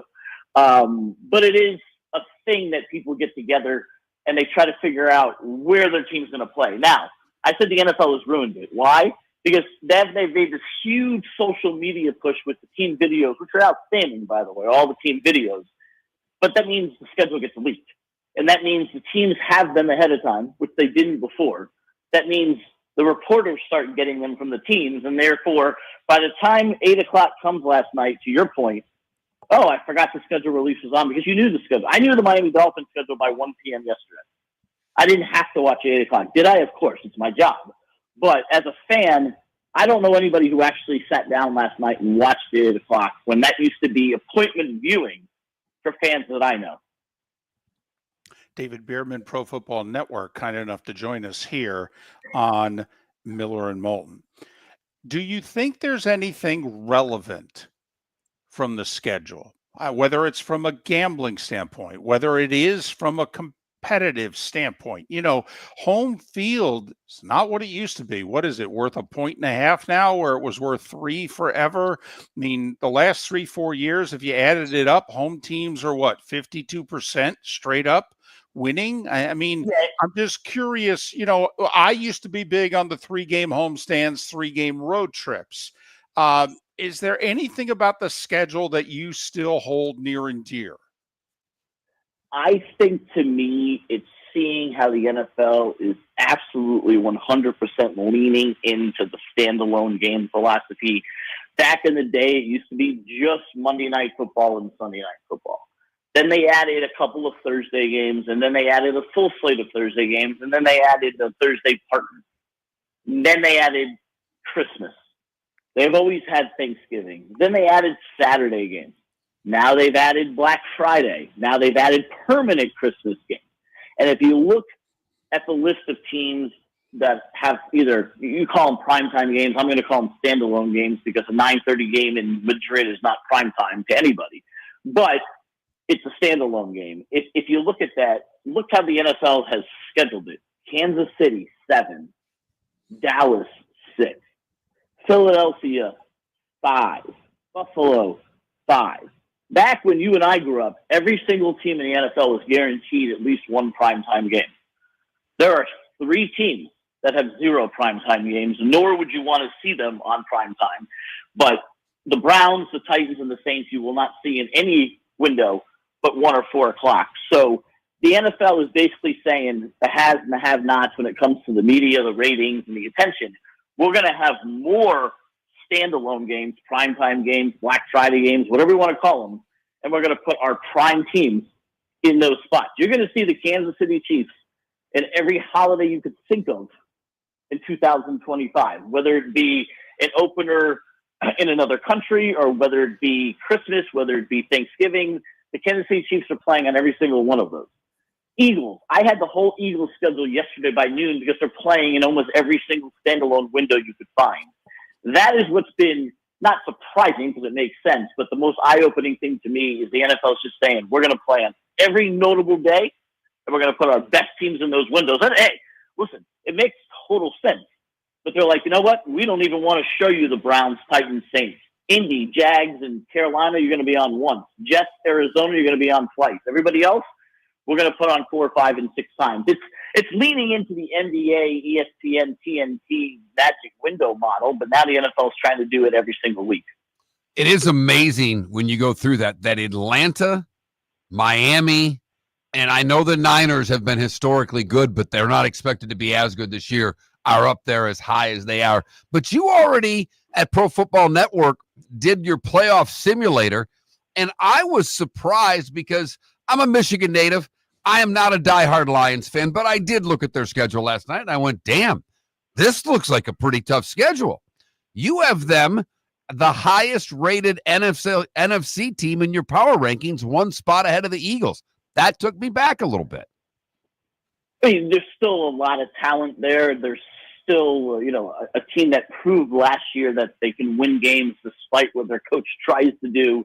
They're a team that's winning 12 to 14 games every year. And roster-wise and metric-wise, they are one of the best teams out there. Now, they have a very tough schedule. If you look at our power rankings, even though we have them at the top, we also only have them winning 11 games as opposed to 14 because the schedule is that tough. So, listen, there's simulations. We obviously have a full suite of metrics that power this stuff, and we still have the Lions rated high. It's just the schedule didn't do them any favors. They have one of the toughest schedules, and we have them as one of our losers in the winners and losers article that's on PFSN in terms of schedule, not losers as in they're going to lose, but in terms of the NFL didn't do them any favors, and your Bucks are on that list as well. So you don't think the schedule maker did the Bucks any favors? I will say 7 of their first 11 on the road. Their post-Thanksgiving schedule, 4 out of 6 at home. The road games are Carolina with 11 days to prepare and the Dolphins. I mean, to me, if they have a pulse on Thanksgiving, they could damn near run the table. The end of the schedule is definitely good. I just don't think they didn't do them any favors early. You got road games to start the season against 2 teams that finished with a winning record last year. Obviously, your rival Falcons, who you lost to twice last year, followed by a road trip to playoff Houston. You come home, you face the Jets, which isn't tough, and then you face the defending Super Bowl champion Eagles before you start crisscrossing the country at Seattle, home for the Niners, up to Detroit. And then finally you get your bye. I'll call it 2 straight byes because you go to New Orleans first. You're right. The end of the schedule is pretty easy. They could run the table at the end. You obviously have the Falcons again. You got days off before the Dolphins. It's just going to be a very tough start of the season and a lot of crisscrossing across the country. Listen, they did that to the Falcons as well. And that's what happens when your division is scheduled to play a West Coast division in the NFC West. It's just the way they have it set up. I mean, no, they didn't do the Falcons any favors either, having them have to go cross country. They have a Monday night game versus Buffalo, followed by a Sunday night game in San Francisco, followed by a Sunday 1:00 game in Miami before they go to New England and then have to go to Berlin and no bye week afterwards. They didn't do your rival Falcons a solid either. One of the articles I enjoyed on your site is that you guys broke down every week and ranked weeks by the marquee games, week 1 being the best week, but week 12 being the worst week. I do think that's a fun exercise to kind of show, because there's always seemingly a week or two that you look at the schedule and go, they're not giving us much this week. No, and you're going to get that, especially when you go back to my point earlier about forcing all these games on certain holidays, and you're putting the Thanksgiving Day slate is probably the best Thanksgiving Day slate we've ever seen. You got Packers, Lions, Chiefs, Cowboys, Bengals, Ravens. I mean, that's one heck of a Thursday schedule for those 3 games. When you're forcing that, and you're putting the Chiefs on Christmas Day, and you're putting the Eagles on Black Friday, eventually you're going to run out of games for Sunday. If you're putting all of your marquee games in one in Brazil and one in Spain, 3 on Thanksgiving, 2 on Christmas, 1 on Black Friday, the inventory, at some point you're going to have a Sunday where it's Titans-Jets. And that's what you're left with in that week 12, not the greatest week. You know, your primetime games are Bills-Texans, Bucks-Rams, and Panthers-Niners. None of those excite you. And then the rest of the slate you're looking at, and primarily the only really good game on that slate is Vikings-Packers, which is always good. But every other game on that slate has at least one bad team in it playing a good team, so expect a bunch of – if you were to put all of the spreads out for that week, it wouldn't be a pretty one. All right, my final one for you, David, is – okay, the off seasons have basically come and gone. Free agency, the draft, sure, there will be a couple cuts and a couple signings, and the schedules now are out. You've crunched the analytics. Is there a sleeper team in your opinion? You know, like, doesn't have to do what Washington did last year, which is, you know, go from a top 5 draft pick to the NFC Championship game, but a losing team from a year ago that you feel is going to win 10 plus games.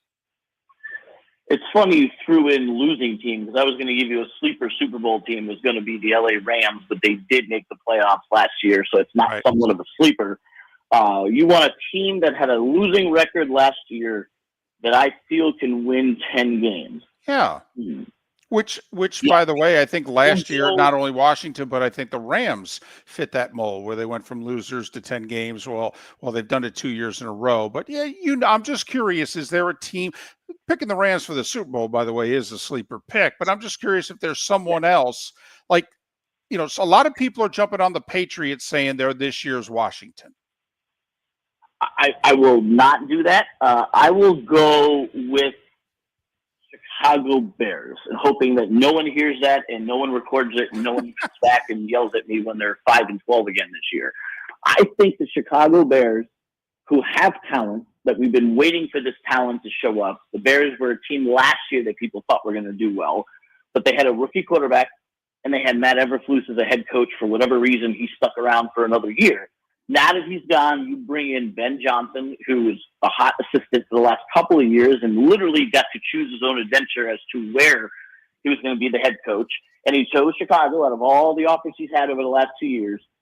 If Caleb Williams is going to be the overall number 1 pick talent, it's going to be Ben Johnson who's going to get him there with the offense that he's run in Detroit. You bring in Colston Loveland at tight end, who's a tremendous weapon.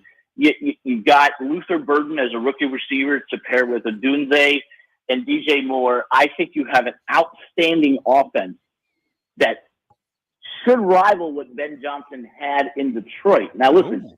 All right. There's no doubt about it. No doubt about it. Toughest division in football, but I think it's not out of the realm of possibility that if the Vikings take a step back with a rookie quarterback and hello? Yep. No, we got and we're up against it, David. We got it. The Bears. We won't hold you to it. We're very appreciative of your time and hope that we can do this again. David Bearman of Pro Football Network. Southwest Florida's scorching heat is on its way. Stay cool with Air Advantage. As a proud Ream Pro partner, Air Advantage delivers top-notch air conditioning solutions to keep you cool and comfortable. Right now, enjoy 18 months, no interest, no payments on qualifying systems. Call 433-4635 today for expert installation and unbeatable comfort all summer long. Online at myairadvantage.com. Air Advantage. Call today, 433-4635. Mark Miller for Sleep Treatment Direct. They are helping me with sleep apnea. And by helping me, I mean curing me. No more CPAP machine. No more snoring. No more tossing. No more waking up exhausted. Their expert team got me the right treatment, fast and hassle-free. If you want to feel energized and get rid of your snoring, call Sleep Treatment Direct today. 444-1741. That's 239-444-1741. Sleep Treatment Direct. Sleep safe and sound. American Paint Supplies, celebrating 30 years in Naples, is proud to be the exclusive Farrow & Ball dealer in Southwest Florida. The best thing to come from the UK since the Beatles, Farrow & Ball has the colors and paints at American Paint Supplies. See why all the designers and painters choose Farrow & Ball. For 30 years, American Paint Supplies provides the perfect pairing of service and expertise on 6100 Shirley Street in Naples off of Pine Ridge, or online at AmericanPaintSupplies.net. American Paint Supplies is your one-stop shop for all your coating needs. With summer approaching, time to take care of your own house. So stop into the Floor Meisters and see their huge in-stock selection of carpet. The Floor Meisters has 100 rolls to choose from, starting at $2.99 a square foot for carpet, pad, and installation. Come in and ask for Dave and have him show you the Dream Weaver Select. Many styles and colors to choose from that fit everyone's taste. Floor Meisters, 6281 Naples Boulevard in Naples, right next to Costco, or go to the web, floormeisters.com. We've got a text message for Dr. Dollar. A few of my friends are taking daily Cialis or Viagra.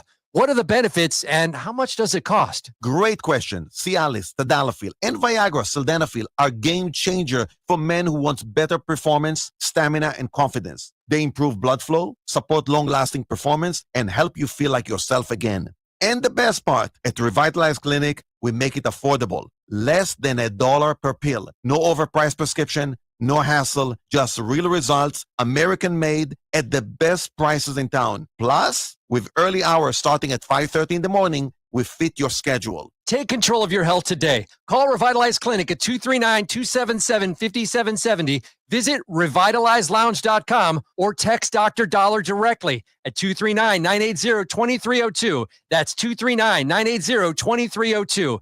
Get results. Get confidence. Revitalize Clinic, because every man deserves to perform at his best without breaking the bank. Text Dr. Dollar now at 239-980-2302. This is Miller and Moulton.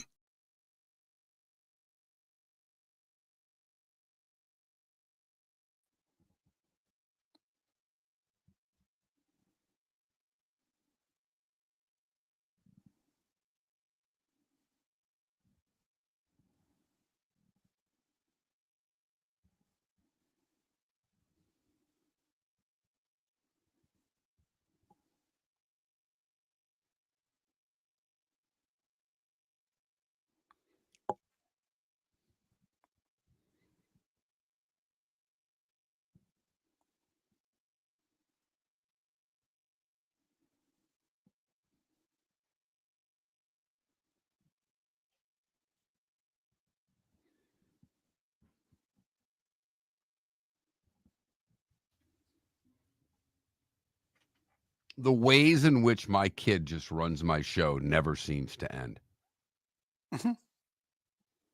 Okay. Well, she was doing after school. She's bored with after school. So now I pick her up in the car line, but I just got a text. Is she car line today? I'm like, whatever she wants. Just tell me where to go and when to be there. I'll make it happen.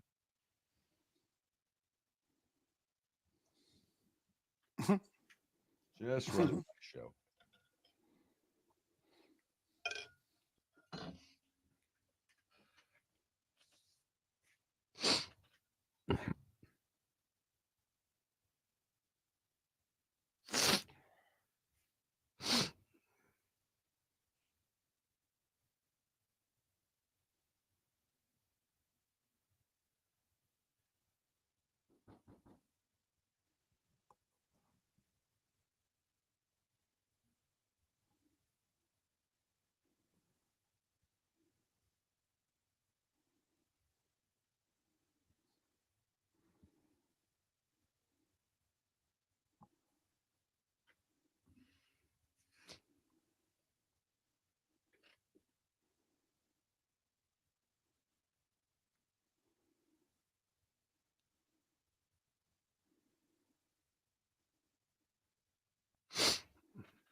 I've just lost X on my phone.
It's Kraig Kann, for what it's worth, in case you didn't already know. He just said it when I had there, so I'm just Good.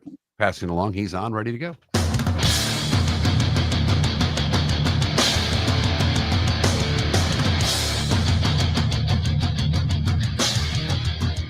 You're listening to Miller and Moulton, coming at you from the Floor Meister Studios. Floor Meisters, keeping it real. And now, here's Mark Miller and David Moulton. Halfway home in the 239 and the 904, final hour of the show in Lake City and Live Oak and Port Charlotte and Venice. Thanks so much for being with us. Miller and Moulton, millerandmoulton.com, Miller_Moulton on X. JP Peterson, a little more than 35 minutes. The Bucks and the Lightning will be topics of conversation with JP. It's a pleasure to welcome back. It's been too long. Kraig Kann. You may remember him. He helped get the Golf Channel started, spent over 20 years there. Now he's running Kann Advisories, and you can hear him occasionally on PGA Tour Radio. Follow Kraig with a K on X at Kraig Kann, Kann. Kraig, it's David and Mark. Good morning. How are you? Great to be with you guys. That 20-year thing, man, that sounds a little daunting. But I wouldn't trade it for the world. It was a great time starting Golf Channel. It's good to be with you guys. Before we talk to PGA, okay, Mark, my co-host, still lives in Southwest Florida. He's been there 27 years. I spent almost a quarter century there. Now I'm in Jacksonville. You worked in Fort Myers, didn't you? Yeah. I'll tell you, I loved it down there. I lived in Fort Myers from 1989 to the end of 1991 or so. It was about 3 years. I had an absolute blast. It was the second TV job I had coming out of college at Missouri. I went to Columbus, Georgia for a year at the ABC affiliate. What's interesting is Reese Davis was there at the CBS affiliate when I was at the ABC affiliate. Then I went to Fort Myers and anchored a little bit and did sports. And my co-host, when I did get to anchor, she's had a little bit of a better and bigger career than me, was Hoda Kotb from the Today Show, which was kind of wild. But I covered a lot of golf down there. I really enjoyed it. And, fond memories. And I live in Orlando now, moved here when the Golf Channel started back in 1995. So I've been a Florida guy for a while. Are you a fan of this golf course? Most of the players are. Hunter Mahan obviously isn't. Are you a fan of Quail Hollow? Here's where I stand on that. I've actually been there a few times, and I hosted a charity event benefiting Alzheimer's for the late Peter Osterhaus with his wife, and Jim Nance was there with me doing that event. And we played the golf course, so I have played it. I've been there. My issue is that I am not a fan. Take away Pebble Beach. I'm not a fan of major championships being played on golf courses where regular tour events are being played. You know, I'm a Chicago guy. That's where I was born. And I grew up at Butler National, and I grew up at Cog Hill, and Chicago lost their event. And now all they get is majors. But there's not a PGA Tour event at Medina or Olympia Fields. And to me, that's where I kind of draw the line. And I've heard comments from guys saying it's not much different than what we get when it was the Wells Fargo or whatever, sponsor is attached to it. It's a great golf course. Don't get me wrong. The only thing about it this week is it's going to be super wet, the fairways. They can control the green. But it's just long. The finish is terrific. There's no doubt about that. But it doesn't have a whole lot beyond that, in my opinion, that makes me go, oh, we used to call it a drool factor. Like, we couldn't wait to go play a place, right? And we would show up there for Golf Channel, and we had the drool factor going. I don't get that with Quail Hollow. Having said that, it's still a fabulous golf course. I just don't think you should have a major on a PGA Tour stop. Do you have the drool factor, however, from the fact that you might have to go back 20 years to have this many top players seemingly playing this well going into a major? You know, we all know Rory and Scheffler won recently, JT with a win in a T2. Right. I mean, we could go Bryson finally winning on LIV. You know, this is shades of the early 2000s with Tiger and Phil and VJ and even Duval. I mean, does that bring the drool factor? The PGA Championship always has a terrific field. Okay, they've toyed around with the number of PGA professionals, club professionals that get into the event over the years. It's always been a super strong field. Most guys are playing well. I mean, it's not like we're going to go around, and I'm not trying to throw shade on your comment, but most guys, when the major season rolls around, you feel like they're starting to ramp up. There've been enough events.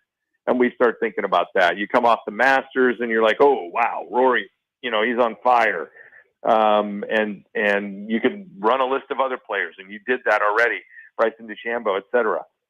There are always going to be great players playing great golf going into major championships. And even if they're not, we still get excited about saying, what if he's going to turn it around this week? This course really favors him, so that's a part of it. There's no doubt about it. I think there's some very interesting storylines with certain players playing this week, and I'm excited to see how it plays out. You mentioned how long the course is, and we know it favors the long hitter off the tee.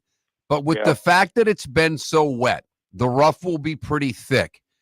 Who's maybe the not long hitter that hits the fairway all the time that may gain an advantage off of these guys not hitting the fairway?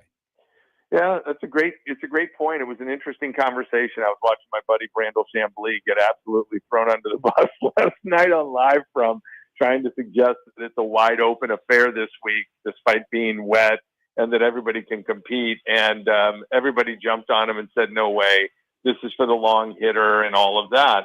I don't know why Tommy Fleetwood's name comes to my mind this week. He may never win a major, but he's got game, and he knows how to move a golf ball around. And there's always players like that. And Max Homa doesn't hit it all that far all the time, but he's another guy. Colin Morikawa, does he hit it far? Look, they all hit it far. Right. They all hit it far. So I think we're just in a different era in that regard. Those aren't necessarily the names that I'm going to pick, but if you look at the history of the PGA Championship over time, no matter whether it's played, in May or whether it was, Glory's last shot and it was in August, we've had great finishes. We've had terrific golf courses. The PGA of America has done a fabulous job over the years of providing better venues for their major. And we've had great events. There's no question about it. But we've also had, Jason Duffner win a major. Rich Beam came out of nowhere. I was there for that one. You can go on down the line. I mean, I remember Atlanta Athletic Club with David Toms winning. Now, David Toms was a really good player, but he wasn't the longest guy on the tour.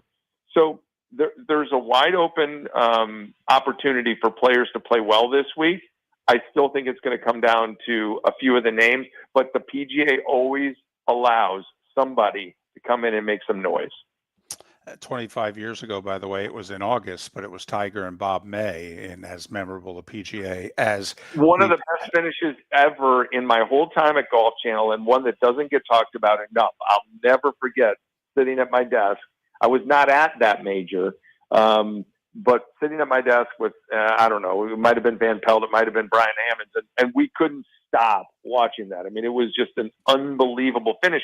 And that's one of the things Kerry Haigh sets up the golf course that way that allows for that on Sundays. You get great finishes at the PGA Championship. It's a little bit different in that regard. It's not the U.S. Open where, it's a battle of attrition. They allow you to score, but it's still a demanding setup. So they're not going to go 30 under par.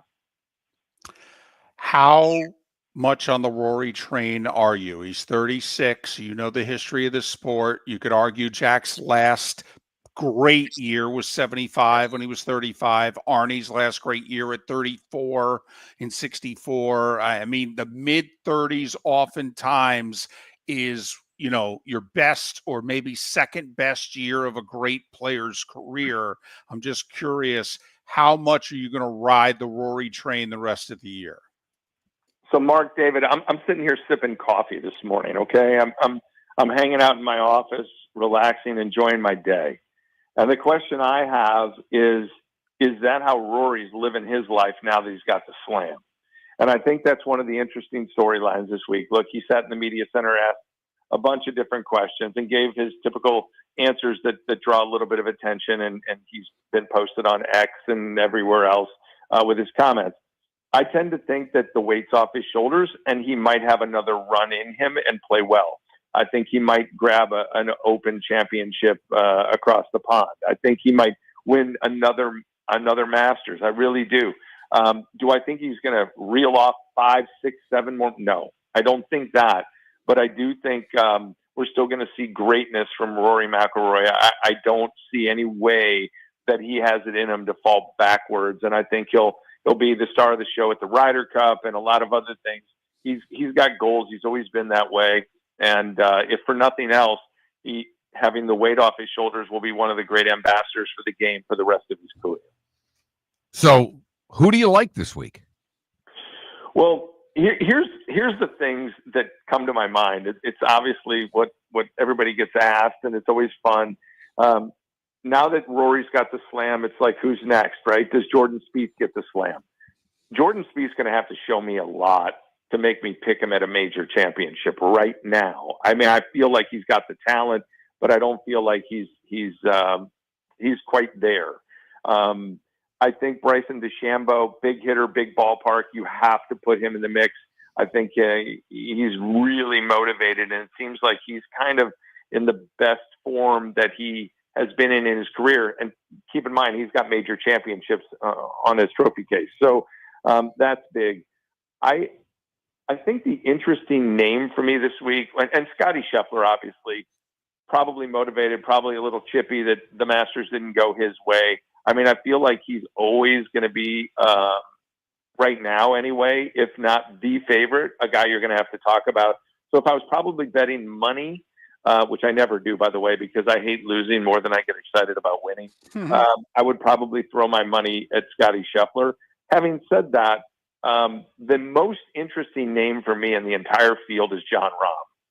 And, I was looking at numbers on him, and he goes to Live, and it's almost like he's forgotten the number of guys that have gone over there where we just don't talk about them. And Rahm was the biggest defector, the biggest name to go.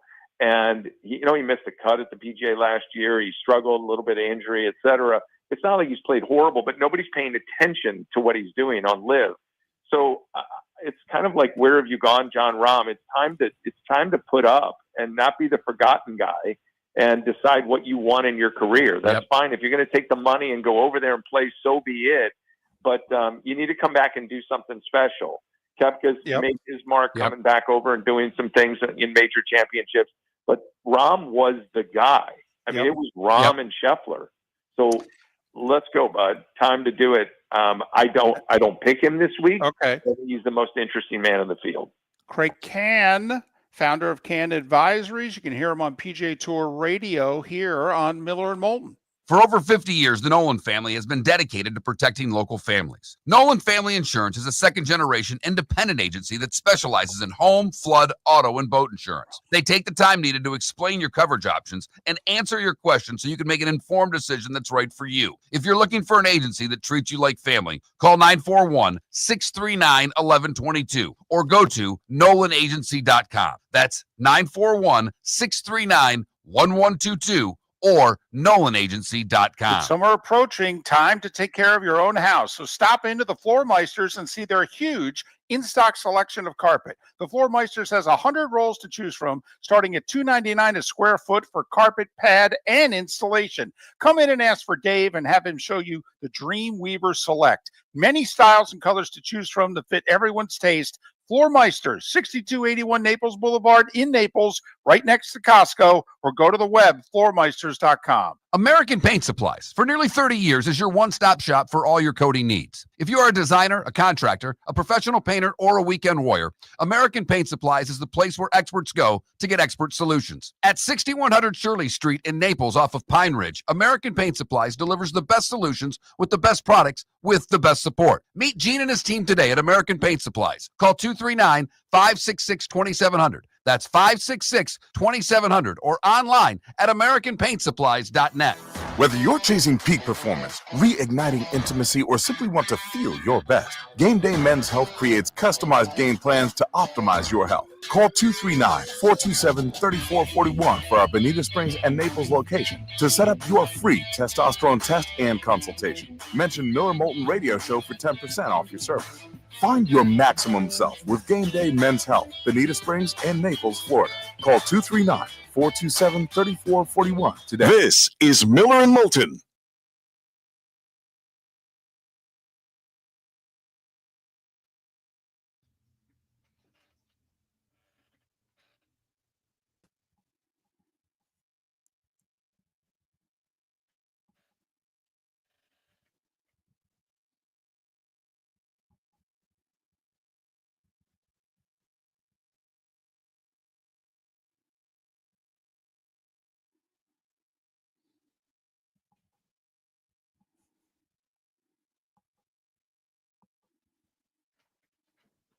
So I actually had a question I wanted to ask him when he got into the drool factor, but he went way too long. I was going to say, give me your top 5 drool courses in Florida that you've played. Did you ask him it off air? I said, next time we get you on, I said, I'm gonna ask you your top 5 drool courses in Florida. He goes, "Ooh, I'd do that."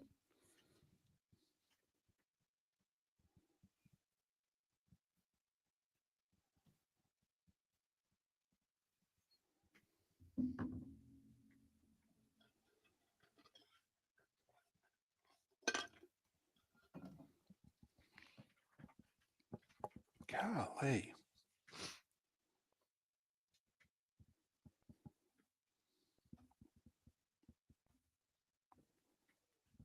I got a good text from somebody who sent me a picture of the miles traveled this year. Who travels the most? Cincinnati travels less than 10,000 miles this year. Conversely, the LA Chargers travel 37,000 miles. Curious what it would be without Brazil, but I hear you.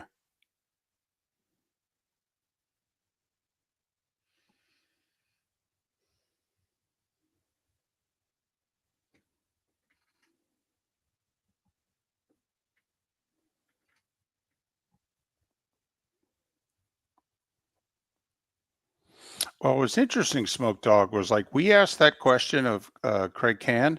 He had not given an answer. His longest answer was just talking about his time in Fort Myers, and that was about a minute and a half. And when we were done asking the question, we had like 2:10 left in the segment. Yeah, I thought I was going to be able to ask another question. I was going to be able to say, in less than a minute, give me your top 3 or top 5 drool courses in Florida that you've played. I thought for sure I could get that out of him. So that's why, the other thing which is interesting, we can't think more highly of John Forsland. And a couple times recently, we've said, John, we've got 30 seconds. John does a minute and a half. And it's funny, you know, when you're in the business, you know what 30 seconds is. And it's like we had a guest go, I think it might have been Pat last Friday. I have notes of spots I have to add on certain days because I deleted a 30-second spot because we just ran long.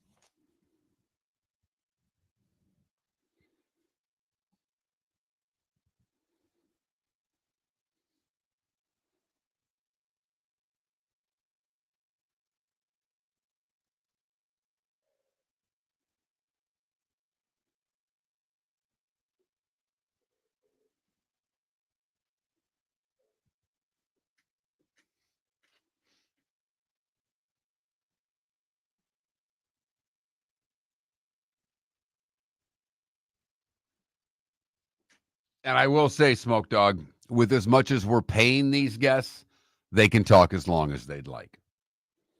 Right.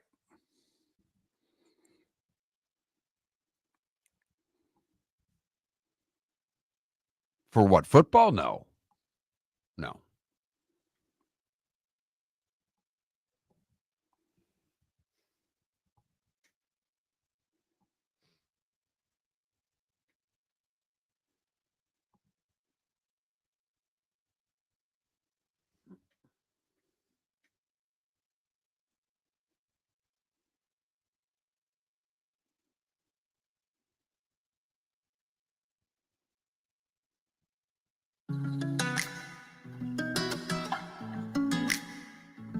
Welcome back to Miller and Moulton. Text the guys what's in your mind at 21,000. That's 21000. And now, here's David Moulton. We just got done talking to Kraig Kann. He mentioned John Rahm, who teed off at the back at 8 o'clock with Patrick Cantlay and Matt Fitzpatrick. The Rory McIlroy, Scotty Scheffler, Xander Schauffele threesome off the back 9 will tee off in less than 60 seconds. That's your featured groups and ESPN Plus till noon, etc. 4 players in the early lead at 1 under, including Luke Donald. Handful of players are on the course right now. Most are at even par. 4 at 1 under. A couple of guys have made some early bogeys. We'll keep you posted throughout the day. The text line is open at 21,000. If you've not texted the show in a while, you need to text the keyword Miller. I encourage you to text as much as you would like. I've been having problems with the text line. A couple of you have sent texts in today wondering if I've been getting these. In a lot of cases, I haven't. Apparently, I have to have a conversation with the people who we pay to have this text line work. But love your text. In fact, got a great text from a listener that gave me all of they already broke down the miles traveled for the 25-26 season. The LA Chargers will travel the most miles, 37,000 plus on the season. The Bengals will travel the least, a little less than 8,800 miles for the entire season. Okay. I mean, the Chargers do open in Brazil. You know, I'm curious what it'd be if we could take like every team's longest trip, Right. off, especially those that are going to Europe and what have you. But okay, that makes sense though. I mean, normally, hasn't it forever been like Seattle's always up there and They're third. miles? Yeah. Jacksonville, because they always go across the pond as well, but they're at 29. They're 4th at 29,000 miles. So obviously, Atlanta's up there. They travel across the pond this year. So that is all relative to it. But if that's something that intrigues you, it is out there. One of the things we're supposed to do an hour ago on the show, and we got off on a tangent, is a sponsored segment, which is really good by Miller and Moulton to blow through a sponsored segment since, we need sponsors. One of the things you could text to 21,000 is sponsor. We'd love to include you in your business. And we guarantee 4 out of 5 days a week, we will do your sponsored segment when we're supposed to. But today we're doing the Air Advantage. Coolest thing I've seen today, an hour late. So I apologize to Scott and the gang at Air Advantage, but we will get it in. We always do. MyAirAdvantage.com. That's how you find them online. You can call them today at 239-433-4635. 18 months. No interest, no payments available. They are a Ream Pro partner. Been doing business with Scott for a lot of years. Great guy, great company. Air Advantage. Visit them online, myairadvantage.com. I'm going local again, David. Okay, I got to admit, 18 months, no payments, no interest. That's amazing. For Right. anything, any company. That's an awesome deal. But all right, you're going local. How local? I'm going local, very local, high school local, where we have 3 teams in the 239 that have all made the Final Four in baseball.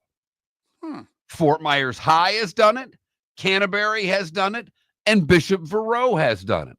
The cool thing is that they've made the Final Four, but they get to play home games.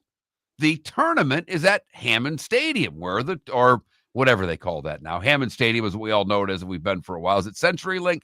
I don't know who the hell sponsors it anymore. I haven't been to a game there in quite some time. Everybody who knows me knows how much I love the name of the minor league baseball team here. But they are playing Hammond Stadium over the course of the next few days. You can check the schedule. Everyone's a little bit different. Congratulations to the 3 local baseball teams that have made the Final Four in the state championship baseballs at different regions, different classes, and hopefully they can go on to win a state title. And the only thing I root for this time of year, and I'm being very serious about this, because by May, the rains return to Florida. And I just hope that all the state tournaments, like they just had the state track and field at Jacksonville last weekend, and Jacksonville hadn't had rain in 6 weeks. And sure enough, 8 minutes before the statewide track and field championships were to start, Jacksonville got a monsoon for 2.5 days. And they were fitting in statewide track and field championships during the 6 partly cloudy hours on Saturday. I mean, they didn't even have time to do the podium presentations, Mark. I mean, it was just kind of like, yeah, there's a table over there. Go pick up your medals. Congratulations. But they got them in. Okay. But it's a little rushed. It was a little rushed thanks to Mother Nature. So hopefully the weather stays away and everybody who, is in the state tournament to have a good experience. Absolutely. And the weather's supposed to be spectacular for all of this. Good. I know it's technically the beginning of rainy season, but if you've lived here for any length of time, this is the best damn month of the year down here. The people who make their winter residence in Florida have mostly left. Car carriers are heading north on a daily basis. It's a glorious time to be a Southwest Florida resident, because all of the great restaurants we have, you can actually get in damn near. We went to one of my favorite restaurants the other night, walked in on a Wednesday. You have to have a reservation 2 weeks in advance to get into this joint. It's a small place. Took a shot on a Wednesday, walked in, said, can we get in? And then, as a matter of fact, you can. So let me get this love straight. the month of May down here. Let me get this straight. The last 2 Wednesdays ago, you got a table at one of your favorite restaurants, okay, just walking in cold. Right. And last night, all right, you had bingo, but it wasn't just bingo. It was drag queen bingo. Right. So the last 2 Wednesdays have been walk into your favorite restaurant or close to it and get a table, and drag queen bingo. Wow. Wednesday's because, is Wednesday replacing Saturday? I mean, things are really going well here. I must say, last night, that was one I didn't expect. To walk into a place I've driven past the place, and I'm not joking, 3, 4, 5,000 times. I mean, it's Right. on US 41. It's, between me and Gladiolas. I pass that building a lot. Yeah. And my daughter's been doing gymnastics for about 7 years. It's about a damn block near away. It's damn near across the street. Right. And I have time to kill while she's at gymnastics. These are 3-hour practices. I don't sit through them. The coaches don't even want us there. And I never really go grab beers while my daughter's at gymnastics. That's not something that I do. And it looked like more of a bar than a bar restaurant. But last night we had a crunch for time, and I walk in, and the first thing I see is a 6'1", 6'2" man in drag. Right. Full drag. And they're playing bingo. And the patrons inside the place looked like they ranged in age from the mid-20s to 70 years old. There was not any demographic not represented in there. Got to admit, got to start going to the gymnastics coach and going, listen, could you just make the longest practice on Wednesday? I got a really good thing going at the place across the street. Oh, really? What is it? It's drag queen bingo. All right. And my wife loves bingo, and I'm just going to sit there. I'll sip a Sprite. Okay. Everything will be fine. and a smash burger that was just sensational. So it was a hell of a night. I'm telling you. You said that. By the way, speaking of Sprite, apparently Sprite passed Pepsi as like the second or third most popular soft drink in America. Huh. I don't know many young people that drink cola. I know. Period. I know. And that's what that told me. Coca-Cola is still number one by a wide margin, but I guess Sprite's ahead of Pepsi. I'll be damned. See what the NBA will do for you? I might be onto something. Might be a reason they're getting like $7 billion a year for 11 years in a TV deal. Mark Miller for Molly Maid. I've been a customer for over a year and cannot say enough good things about their service and communication. If you're a business owner, you can trust Molly Maid to do an exceptional job. Their expert team delivers tailored cleaning for whatever your needs, ensuring a pristine environment for clients and staff. Visit mollymaid.com/FT-Myers or call 239-418-0052. Molly Maid makes my home shine, and it will make your home or business shine too. Mark Miller for Sleep Treatment Direct. They are helping me with sleep apnea. And by helping me, I mean curing me. No more CPAP machine. No more snoring. No more tossing. No more waking up exhausted. Their expert team got me the right treatment fast and hassle-free. If you want to feel energized and get rid of your snoring, call Sleep Treatment Direct today. 444-1741. That's 239-444-1741. Sleep Treatment Direct. Sleep safe and sound. With summer approaching, time to take care of your own house. So stop into the Floormeisters and see their huge in-stock selection of carpet. The Floormeisters has 100 rolls to choose from, starting at $2.99 a square foot for carpet, pad, and installation. Come in and ask for Dave and have him show you the Dream Weaver Select. Many styles and colors to choose from to fit everyone's taste. Floormeisters, 6281 Naples Boulevard in Naples, right next to Costco, or go to the web, floormeisters.com. American Paint Supplies, for nearly 30 years, is your one-stop shop for all your coating needs. If you are a designer, a contractor, a professional painter, or a weekend warrior, American Paint Supplies is the place where experts go to get expert solutions. At 6100 Shirley Street in Naples off of Pine Ridge, American Paint Supplies delivers the best solutions with the best products with the best support. Meet Gene and his team today at American Paint Supplies. Call 239-566-2700. That's 566-2700 or online at AmericanPaintSupplies.net. This is Miller and Moulton.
So Nick Ishii is the leader in the clubhouse for the scoregami right now, David. He's played 4 holes. He's 2 over. He's made a bogey, a par, a double, and a birdie. There you go. Right?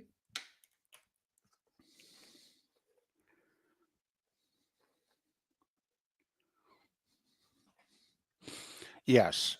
First off, I thought I said that Sprite just moved ahead of Pepsi. I was not insinuating that it was second. It's Coca-Cola, Dr. Pepper, Sprite, Pepsi. That's your top 4. That's stunning to me. I did not know Dr. Pepper was that popular. My wife has jumped in. I get Diet Dr. Pepper for her. Every once in a while, I'll have a Dr. Pepper, a Diet Pepper.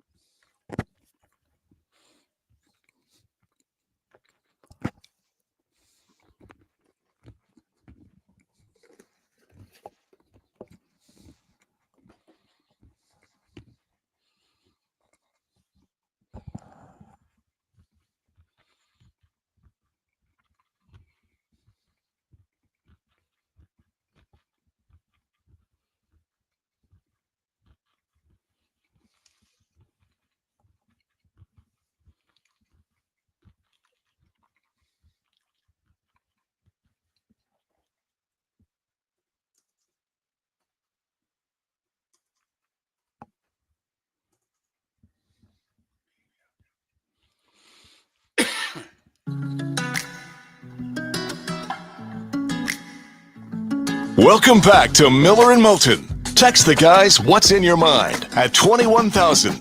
That's 21000. And now, here's David Moulton. At 22 minutes before the hour, thrilled to have JP Peterson back.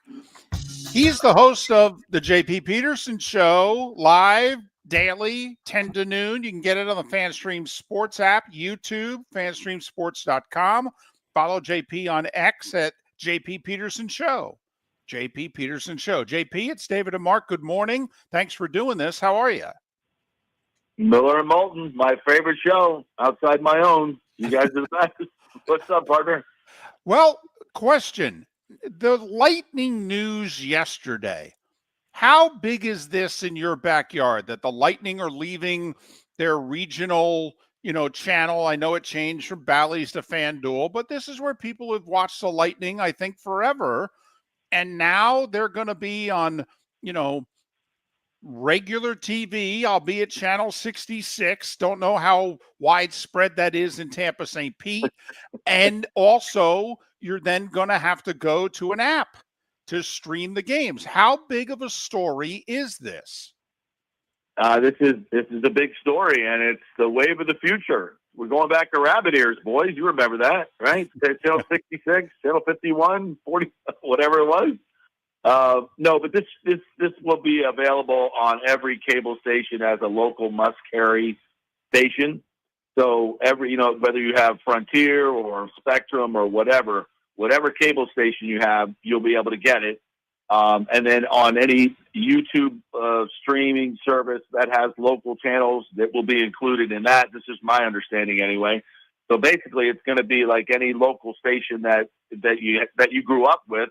It's going to be free and over the air. If you want to use rabbit ears, you can do that too.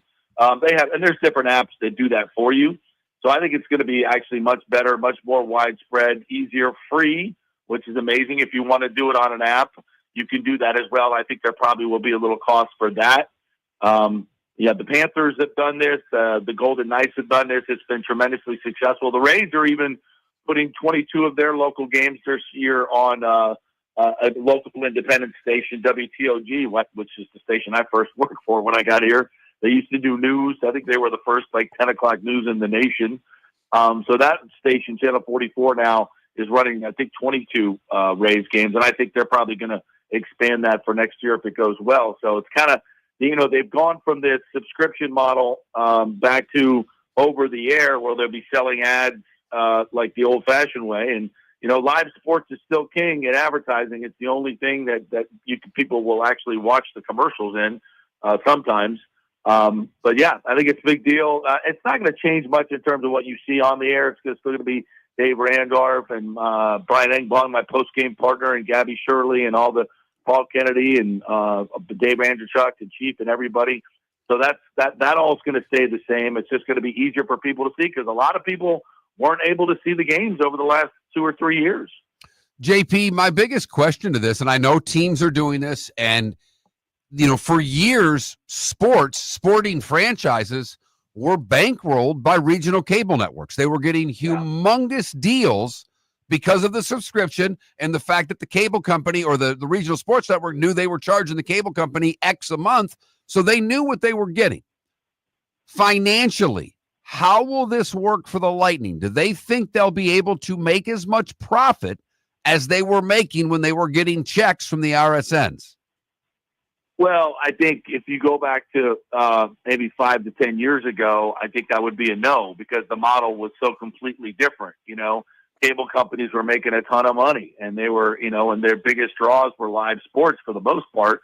And having these teams were very important parts of getting people to subscribe to their cable system. So, it's changed dramatically, but I think there's still money there, right? And now they have just multiple revenue streams. They'll be able to, charge advertising for all the spots that are on, will be channel 66 now. They'll also have an app, so they'll get revenue from people buying into the app. So I think it's gone from maybe a convenience thing. Now they've probably got to work a little bit harder to, get those deals, sell that advertising, the local advertising and regional advertising. I think eventually it will catch up, but I think there's definitely a transition time where baseball and hockey, I think those two sports in general will probably be more, I think they'll still be able to find the revenue, but it's just going to be a different, maybe more challenging, way to do it. JP Peterson, not only the host of the JP Peterson Show, weekdays 10 to noon, FanStream Sports app, YouTube, fanstreamsports.com, also part of the Lightning Network. You can follow JP on X at JP Peterson Show, JP Peterson Show. All right, let's switch to the Bucks. So 7 of the first 11 on the road, 4 of your last 6 at home. The 2 road games are very short travel, Carolina and Miami. 3 prime time games, 2 Mondays and a Thursday. Your thoughts on the Bucks schedule? I think it's great. I think it could have been, so much worse. No international travel, and I don't care what you say. That disrupts the season like nothing else for teams. So no international travel, and as you mentioned, there's 2 games in there where they go at Buffalo, but the Buffalo game is November 16th. That could have been a lot worse, right? That could have been a much worse cold weather game. November 6th. Buffalo is lovely in mid-November. So and then they go to the Rams. But then after that, after November 23rd, as you mentioned, they don't have the flight more than an hour long. Just 2 games at Charlotte and at Miami, and 4 of those last 6 are at home. And I love, just like last year, you get those backloaded, easier games. I just think it makes it easier for you to make the playoffs. That's when you're going to be more injured. So, having those easier games later in the season, I think really helps them. I like starting on the road because, it's not in the middle of the season. And they've done well in that scenario. A couple of years ago, they went 2-0 on the road. So I like that. I think just from the juxtaposition of the games, they get, I think it's 4 prime times, if I'm not mistaken. And even that, the Thursday night game is, they have 2 games in a row at home, so they don't have to travel for the Thursday. So all in all, I think this is a really very manageable schedule for this team. And when I look at the roster, I love what they did in the draft. I met a lot of the rookies last week, and they're all outstanding young men, natural born leaders, just really quality human beings, and they're really good football players as well. This is the best locker room I've seen I've been covering this team for almost 30 years. They're all like-minded. They're all high character leadership type of young men, and they're talented. They've got a lot of continuity going on this team. So I love the schedule. I see. I'm looking at 11 or 12 wins, boys. Well, it would be nice if they can keep improving their record and get a better seeding. And JP's right, 4 primetime games, 2 Monday nights, a Thursday night, and a Sunday night. Sunday night Rams, the Thursday night's mid-December when they host Atlanta, and that could be key, Mark. No doubt. They open with at Atlanta, at Houston, two reasonably difficult games. Obviously, a divisional game, it would be huge to get Atlanta right off the hop, and then a Monday nighter at the Texans. But I want to go back at the draft with you, JP. I love the pick of Ibuka. I was preaching that before the draft, so every once in a while I get one right. But when you look at the rest of the draft, particularly late in the draft, the kid Walker out of Central Arkansas, Roberts out of SMU, there's a lot of upside with these kids. Now, we know they'll make the team. How much do you think the day 2 picks or day 3 picks, do you think there's any contributors there? Yeah, I mean, listen, typically you look historically in the NFL, you will not find dominant pass rushers past the first round. Occasionally you'll find somebody in the third round, but it's very, very rare. Finding pass rushers in the fourth and fifth round that are impact pass rushers is almost impossible. So history says that's not on the Bucs side. That said, how these guys lasted that far in the draft, I have no idea. I mean, David Walker, you say small school, Central Arkansas, people are just not, I think a lot of teams just shy away from those type of guys. But when you put on the tape, when you, I met this young man last week, incredibly impressive. When you just watching him, at rookie minicamp, the way he moves, the tape is really impressive. And you look at what he did at the Senior Bowl when he was going up against these elite offensive tackles that got drafted in the first round, and he abused them. I think they got a steal, and a lot of the experts will tell you the same thing. He's not a big guy. He's 6'1", 260, and he doesn't even look that big, to be quite honest. But he's a tactician. He's very smart. I think he can make an impact. And, the kid from SMU, you look at his numbers, and they're off the charts. I mean, he led college football in quarterback pressures. He's a legit 6'5", 285. He can rush from the interior. He can rush from the outside. I don't know how this guy lasted so far in the draft. He's not super athletic. I think his athletic numbers are not maybe where you want him to be, but the dude knows how to play football. So I think both of those guys are really good rotational guys and can eventually be very good impact starters. Don't forget about Hassan Reddick, who's on the revenge tour for him. I mean, this guy is pissed off, and he's in a contract here, playing 1 year for $14 million. He's got the numbers. The guy is a double-digit sack guy. He's number 5 in the last 5 years in the NFL in terms of total sacks. So I think he's going to make a huge impact.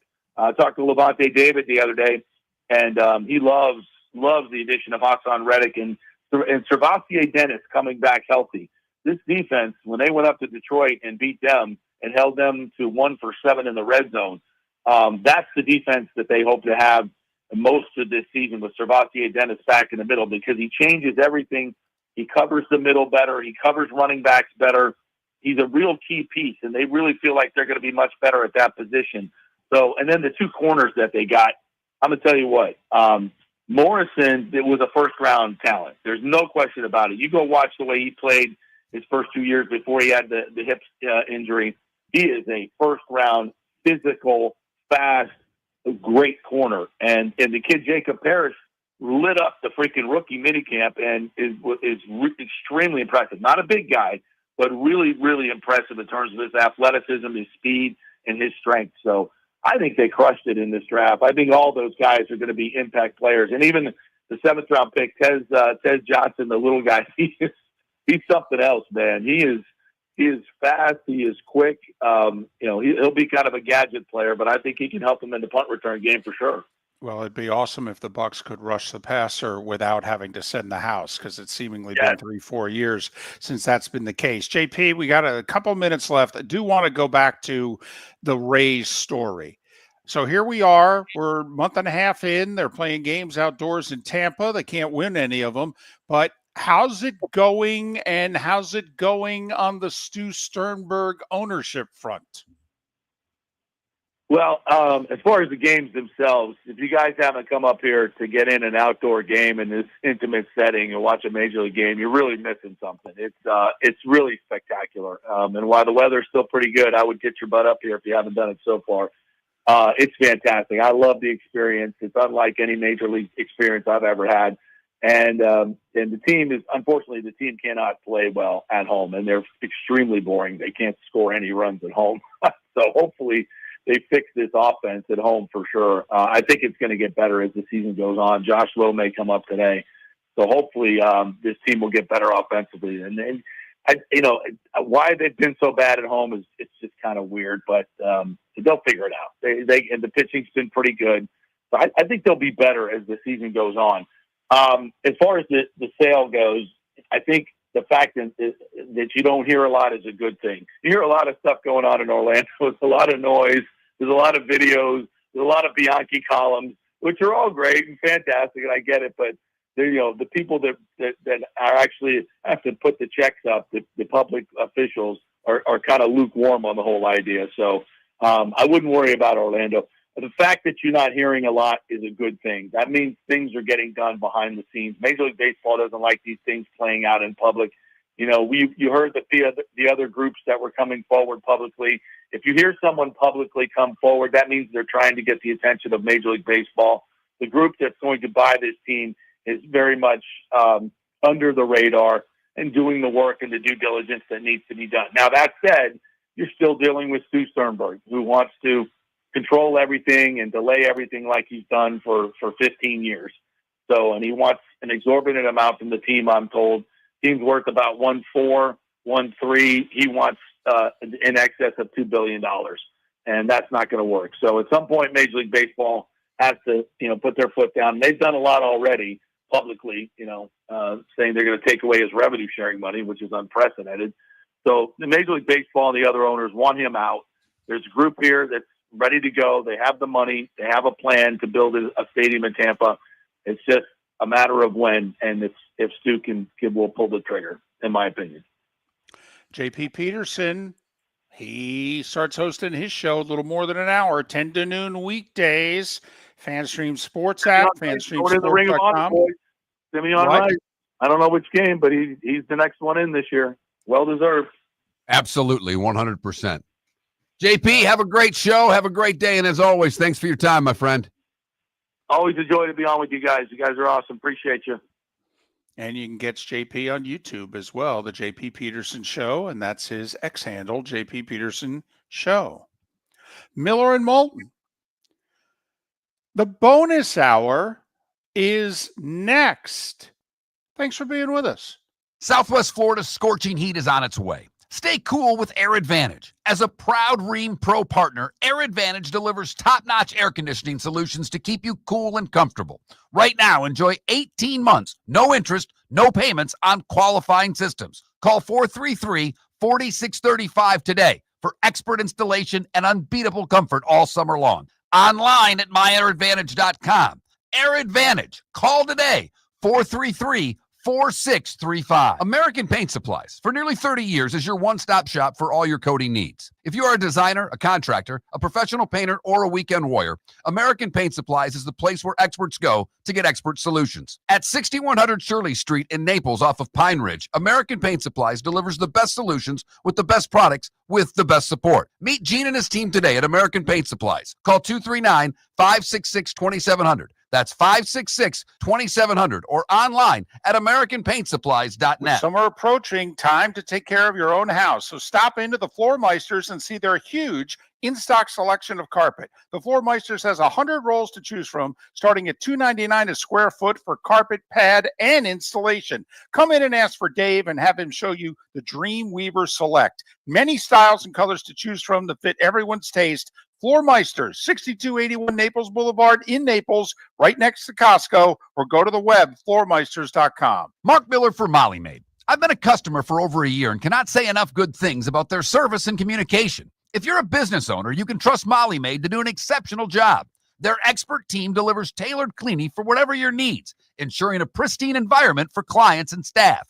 Visit mollymaid.com/FT-Myers or call 239-418-0052. Molly Maid makes my home shine, and it will make your home or business shine too. We've got a text message for Dr. Dollar. I feel tired, sluggish, and just not myself. I'm gaining weight, my energy is low, and I've lost my drive. Could it be low testosterone? Absolutely. Testosterone naturally declines over time, but you don't have to accept it. Low T can affect your energy, strength, mood, and focus. But here's the good news. Testosterone replacement therapy, TRT, can help restore your vitality and get you back to feeling your best. Imagine waking up strong, sharp, and energized, ready to take on the day like you used to. At Revitalize Clinic, we specialize in physician-guided, American-made TRT designed just for you. Take control of your health today. Call Revitalize Clinic at 239-277-5770. Visit revitalizelounge.com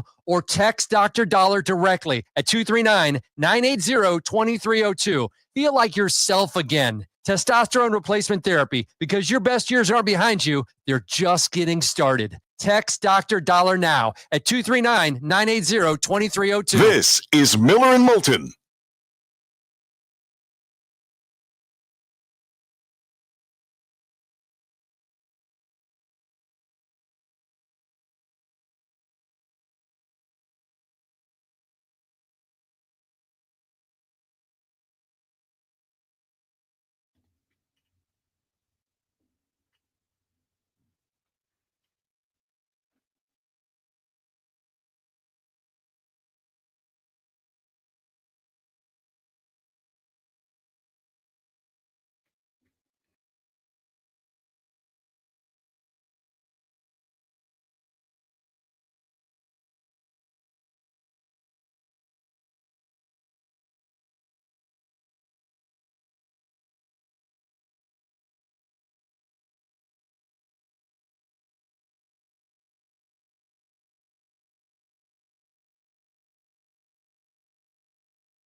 Excuse me.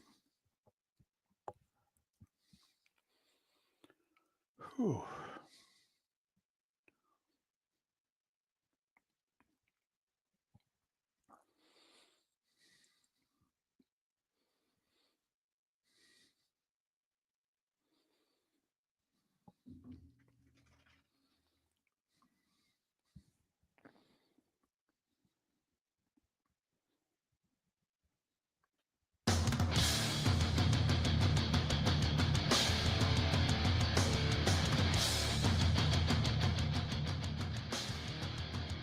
You're listening to Miller and Moulton, coming at you from the Floor Meister Studios. Floor Meisters, keeping it real.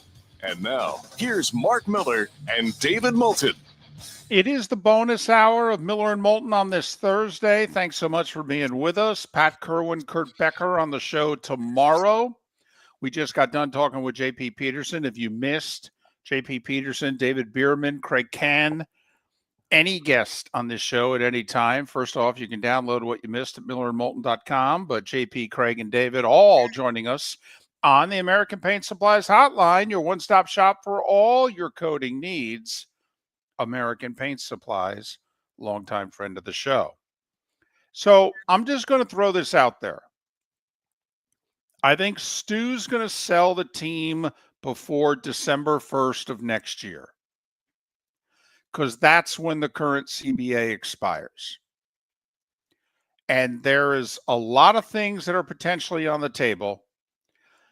It looks as if the owners are really, maybe for the last time, Mark, going to try to get some kind of salary cap, which has always been a non-starter.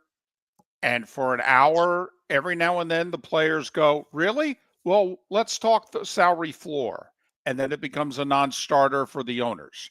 But, Mark, the other part that JP brought up, the owners are threatening revenue sharing. The owners are fed up. The 8 to 10 owners that are paying into revenue sharing are getting really honked off with the Marlins, Pirates, Rays of the world, Guardians of the world. They're done. They're like, no, if we're giving you money, you can't put it in your pocket. You got to spend it on talent. And so now the funny thing, the players, I don't know if we're going to have a 2027 baseball season. I think there's a real chance, Mark, that we could have what we had in hockey 20 years ago. I think it's in play. I really do. Well, I think the key part of this, David, is the what you just spoke of. Leave the Players Association out of this for a moment, because the Players Association largely it's been a non-starter with the salary cap, because the owners have never put in a salary floor. And if there's not a floor as to the minimum of what a team has to spend, well, then they're never going to agree to a cap. And the problem here is that the owners can't agree upon this. There are not enough owners that are in favor of a floor. And that is why what David is talking about is so relevant.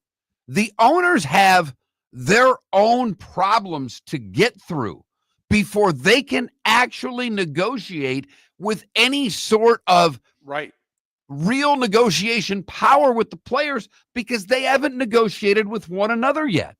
And that's why I think the players are going to be stuck, because this owners war is going to be nasty, and it's going to take a while. And they got to fight it and settle whatever they're going to settle before they then turn to the players. But, Mark, if I were Stu Sternberg, this is what I'm thinking. However, this next CBA comes to fruition, I'm going to be forced to have one of two realities. I'm either going to get less money in revenue sharing, or I'm going to have to spend a lot more on my payroll than I normally do. And that bridges that $1.4, $1.5 billion gap with the $2 billion gap that Sternberg wants to get for his team. If all of a sudden you have to go from spending 60, 70 million a year, which the Rays typically spend, to somewhere around 120 million, where a floor may be, you can do the math and see how quickly that will change what Sternberg has to spend, and then maybe what his valuation of his team actually is.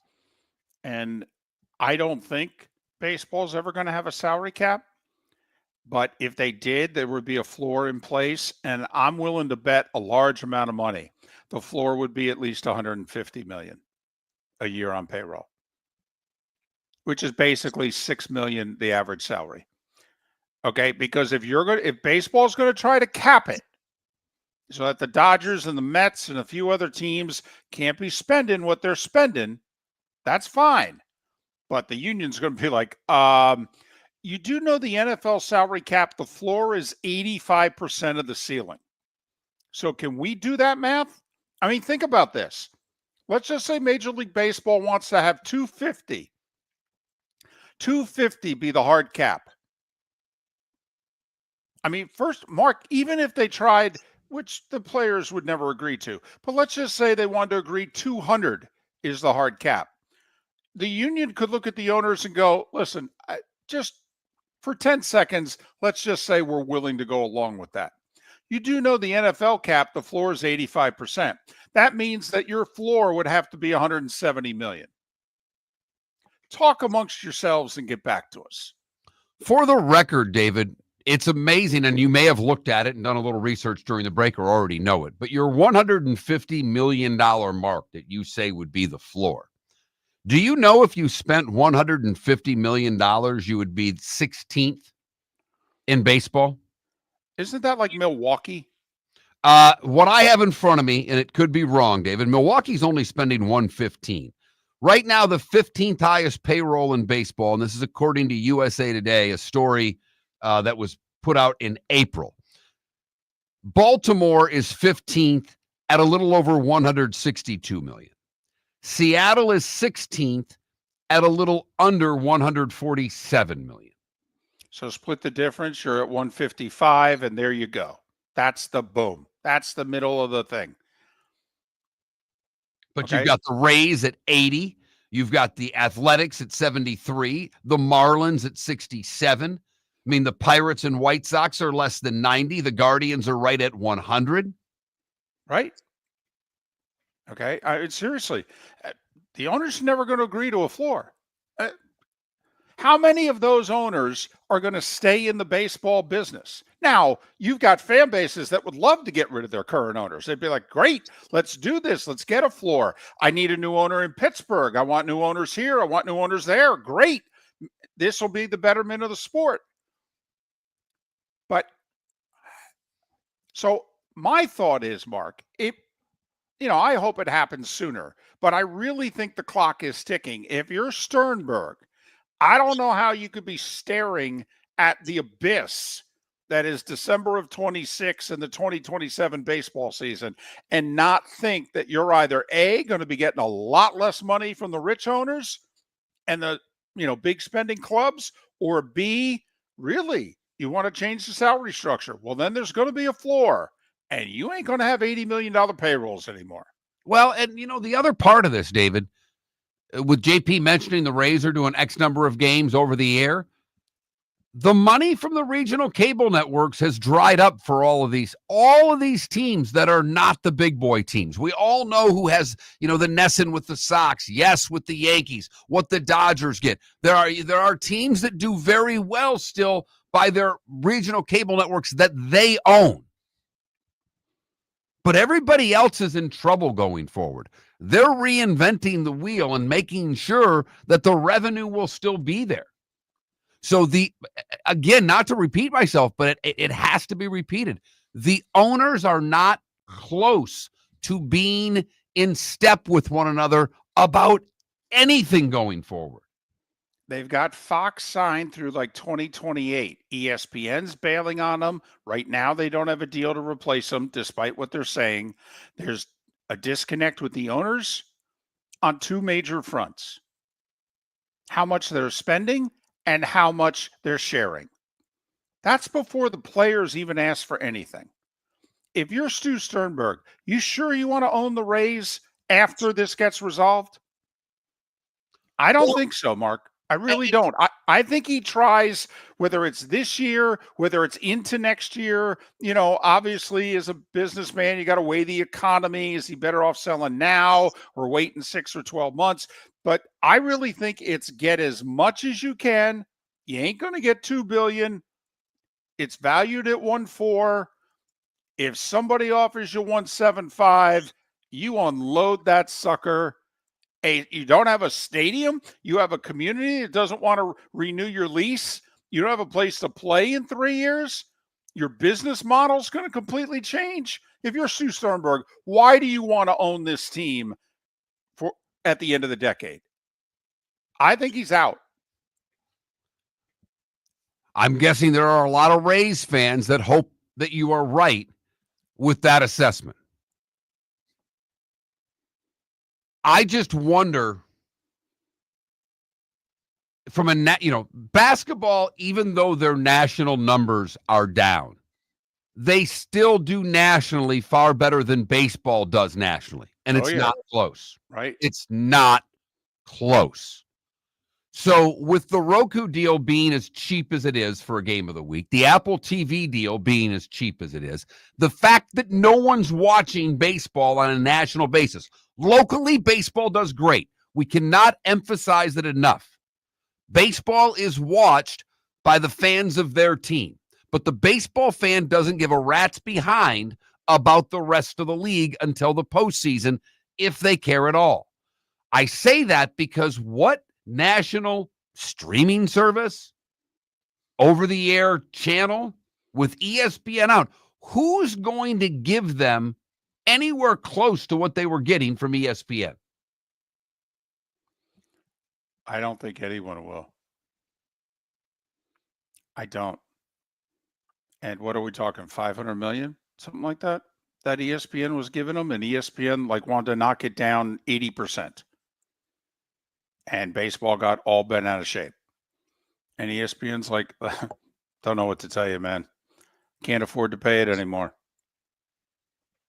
College football playoff, we got to throw more money at the SEC so they'll play another conference game. The NBA deal kicks in next year. Hell, we're going to end up tearing up this NFL deal that we're already paying $2.7 billion a year to. We're probably going to end up paying about $3.5 billion a year. I don't have any money for you, Rob. Sorry. So all of the things that you say point to a sale, but they have revenue problems going forward that they've got to figure out if they're going to put a floor, a cap, revenue sharing, whatever it is on the table. They've got to figure out what revenue is. And there are a lot of question marks as to what the revenue long-term for that sport is. We've talked about it for years. Baseball's been swimming in money, but for how long? Miller and Moulton. The good, the bad, and the ugly. Today was the day when and what's on tap. That's 25 minutes away.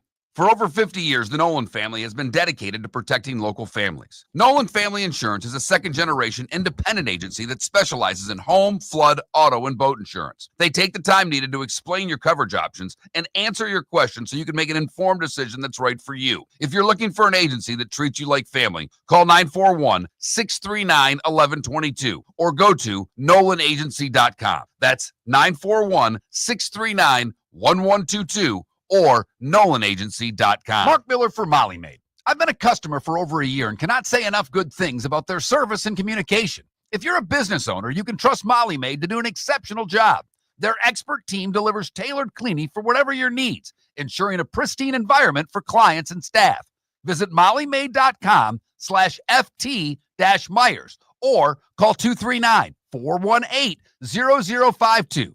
Molly Maid makes my home shine, and it will make your home or business shine too. American Paint Supplies, for nearly 30 years, is your one-stop shop for all your coating needs. If you are a designer, a contractor, a professional painter, or a weekend warrior, American Paint Supplies is the place where experts go to get expert solutions. At 6100 Shirley Street in Naples off of Pine Ridge, American Paint Supplies delivers the best solutions with the best products with the best support. Meet Gene and his team today at American Paint Supplies. Call 239-566-2700. That's 566-2700 or online at AmericanPaintSupplies.net. With summer approaching, time to take care of your own house. So stop into the Floor Meisters and see their huge in-stock selection of carpet. The Floor Meisters has 100 rolls to choose from, starting at $2.99 a square foot for carpet, pad, and installation. Come in and ask for Dave and have him show you the Dream Weaver Select. Many styles and colors to choose from to fit everyone's taste. Floor Meisters, 6281 Naples Boulevard in Naples, right next to Costco, or go to the web, floormeisters.com. This is Miller and Moulton.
Canada Relief, you doing okay? You doing all right with the Leafs and all? I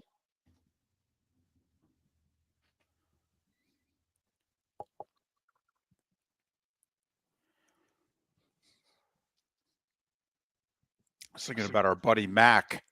He's halfway around the world, but I was thinking about him last night.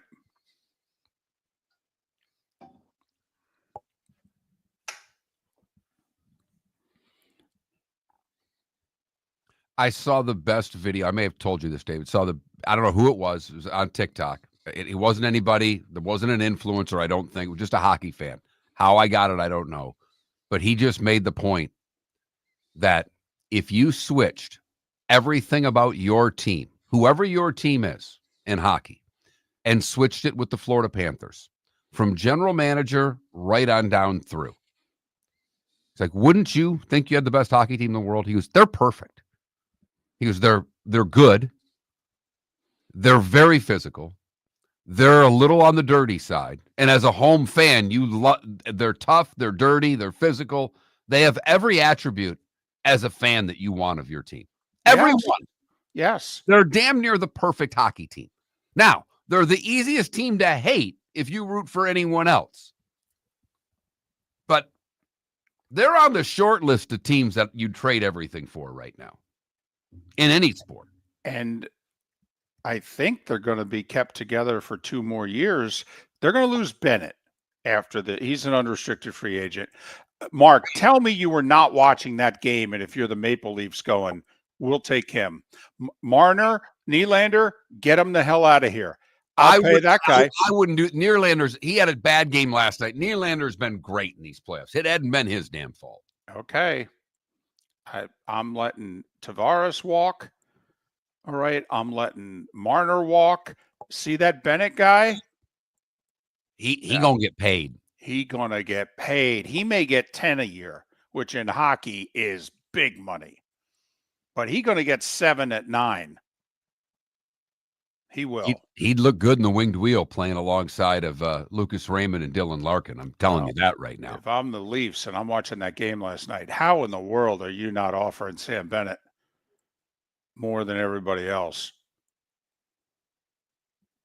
I think, by the way, they got to take the C away from Matthews, too. I'm blowing the whole thing up. Wow, that's bold, David. Don't know what to tell you, man. I understand taking the C away from someone who's your best player. You tell me somewhere where that's been done and worked. Well, Rangers took the C away from Leach, gave it to Messier. I mean, if I'm Toronto, that's what I'm thinking of doing, though. I'm bringing in a dog. I want to bring in somebody and put the C on him. That's the deal I want to do. Bennett's not a C. No, he's not.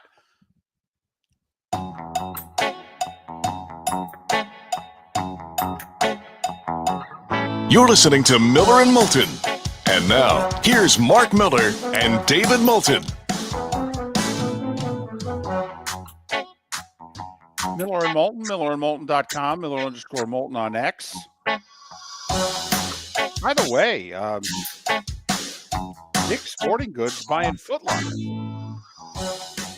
That's kind of sports. Apparently, it's a little over $2 billion.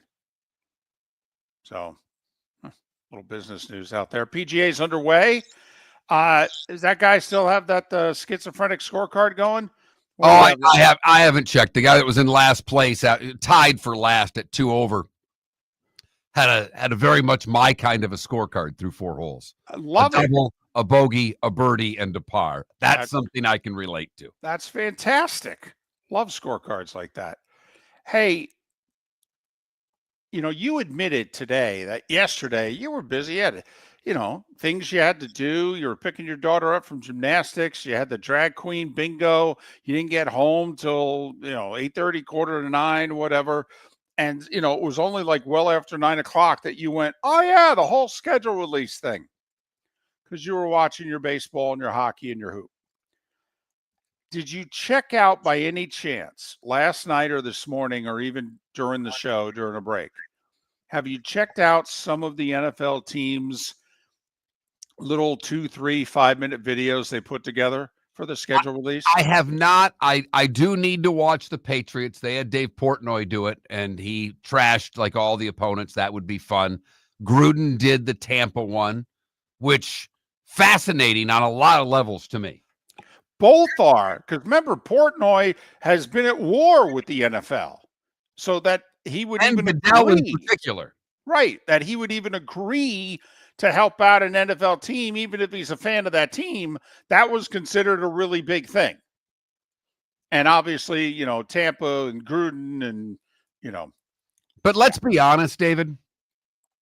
2 years ago, I believe, when the Tennessee Titans went to Broadway Street in Nashville and basically asked bachelorette parties, by and large, who the opponent was that the Titans were playing, and did their schedule release that way, there's nothing. There is not a damn thing.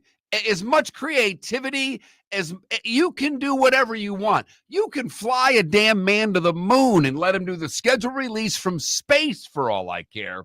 And it's going to pale in comparison to the woman on the streets in Nashville naming the opponents.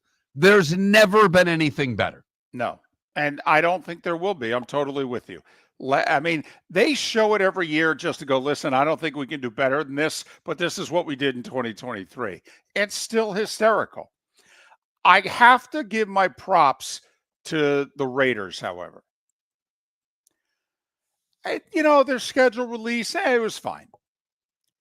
But obviously, they're in the AFC West, and they play the Chiefs twice.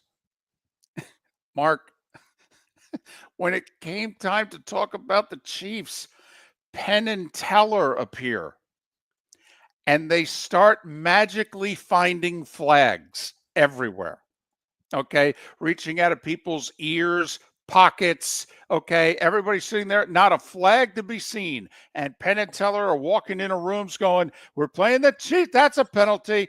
Legal procedure right here. And they start throwing flags at, come on. Funny is funny. Very good. That's excellent. I like that. I'm sure the NFL's like, and I'm sure somebody called Brady and said, hey, stop being so funny. He's like, I don't have anything to do with that. Ha, ha, ha. So, anyway, I like that. Check it out. I also like Penn and Teller. They amuse me. They always have. So just, I don't think they're in it very long doing the flags. It's like 15, 20 seconds, but I don't know. It's, we all think the Chiefs get the calls. So, here's a flag. There you go. Your buddy Mickelson off to a rough start, 2 over through 5, David. Scheffler with an early bogey. He's over par. Shane Lowry with the early bogey. He's over par. Well, I will say, Mark, Phil had it in February and March, but lost it at the Masters and has not found it back. He had made some swing changes and gotten in even better shape. And for 2 months, Phil was playing as well as he had since he won the PGA. Phil's not playing well right now. And he turned 55 next month?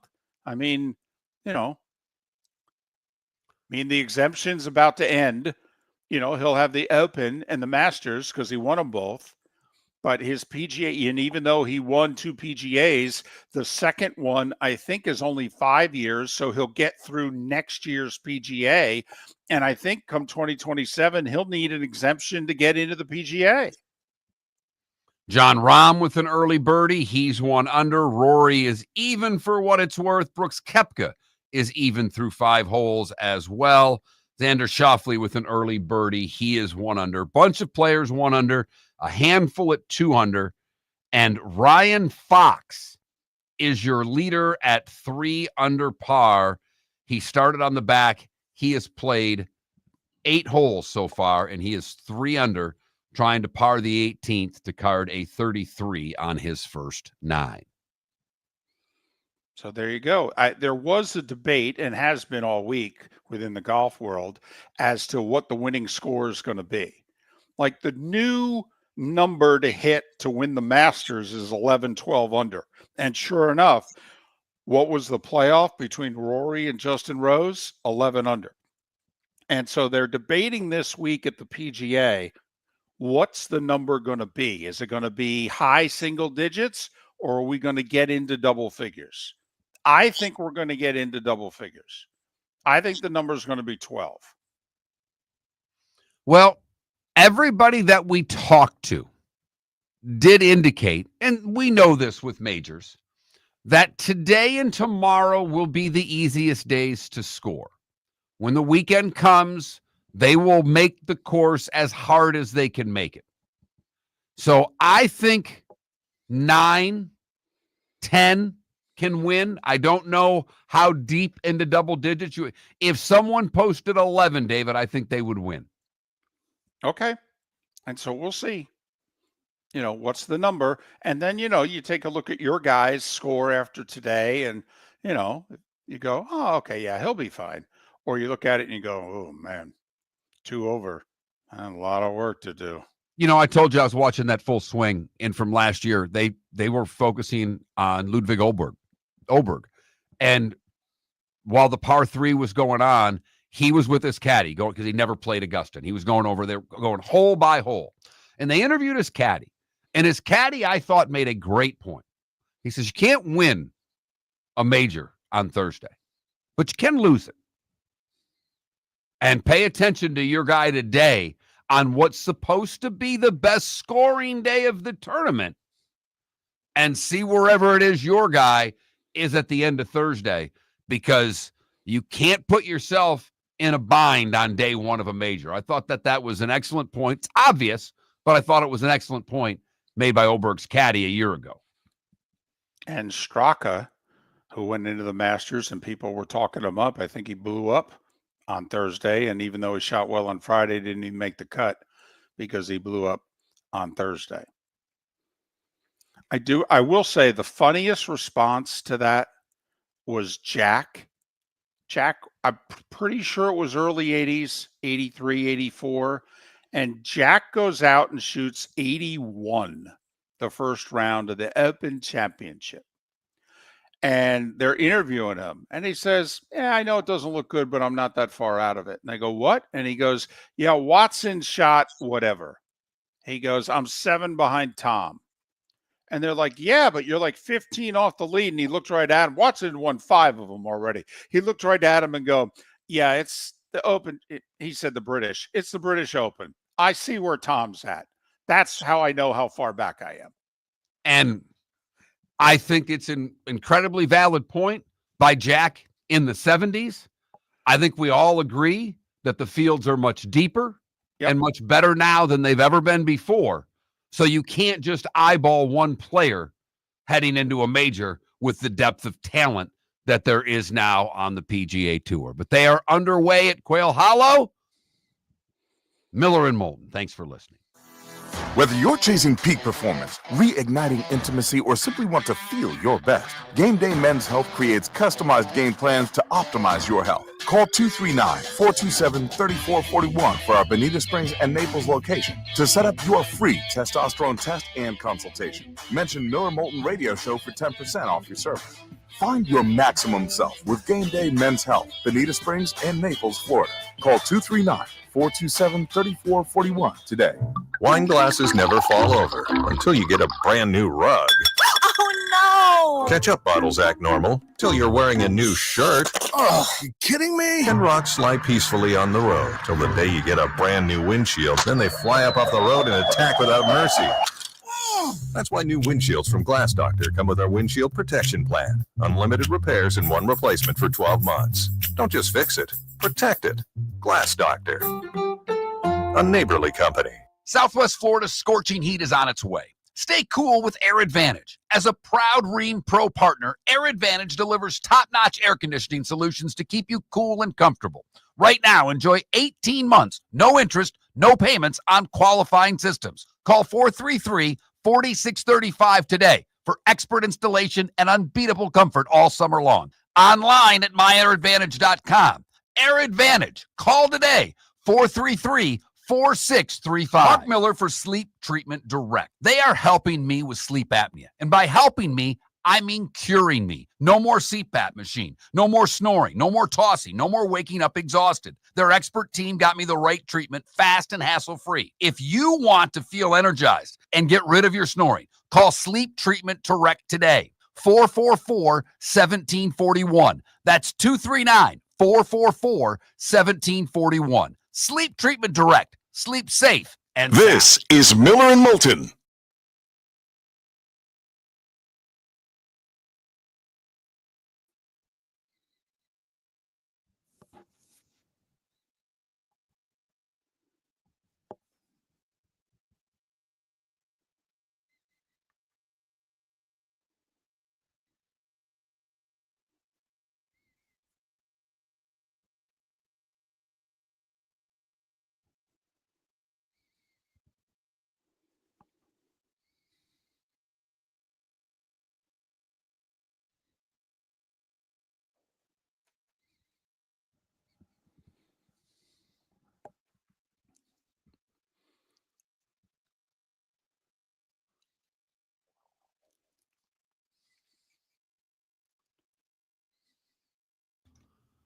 So apparently Maryland is hiring a Braves exec for their new AD. Oh, really? He worked with Ohio State, and he worked with an NFL team too. I forgot the NFL team. I just kind of saw it a couple breaks ago. I think Ross Dillinger put the post out. But Maryland is hiring an executive from the Braves to be their AD. Not about revenue at all, David. It's not at all about revenue. No, it's about student athlete. Your experience in college sports, and the coaches, and right. Jim Smith as next AD. Spent time with the Falcons and is a former Ohio State administrator with a background in revenue generation and fundraising. There we go. Well, I mean, if you got to pay Buzz Williams $5 million a year to coach. Did you see Barkley's quote yesterday? It's what we've been talking about. Barkley said, and he's so great. He said, I have legally and probably illegally given Auburn more money than any other athlete. He said, but if you think I'm going to give a $1 to $2 million a year to Auburn just so we could be good in football and basketball, you're crazy.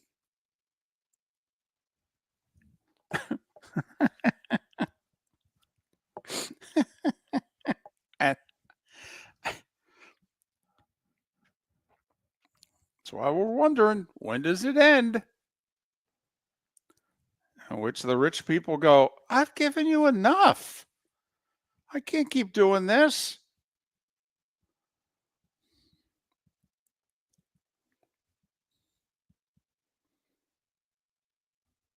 You got 20 million? Well, we need 30. Well, make it work on 20. Do some coaching.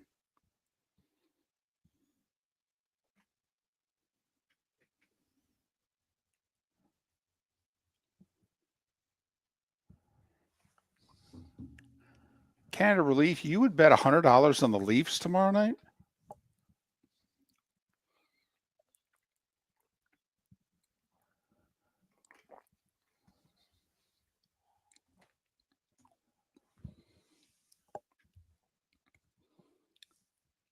Since the 5-minute mark of the second period of game 3, you've been outscored 12-2.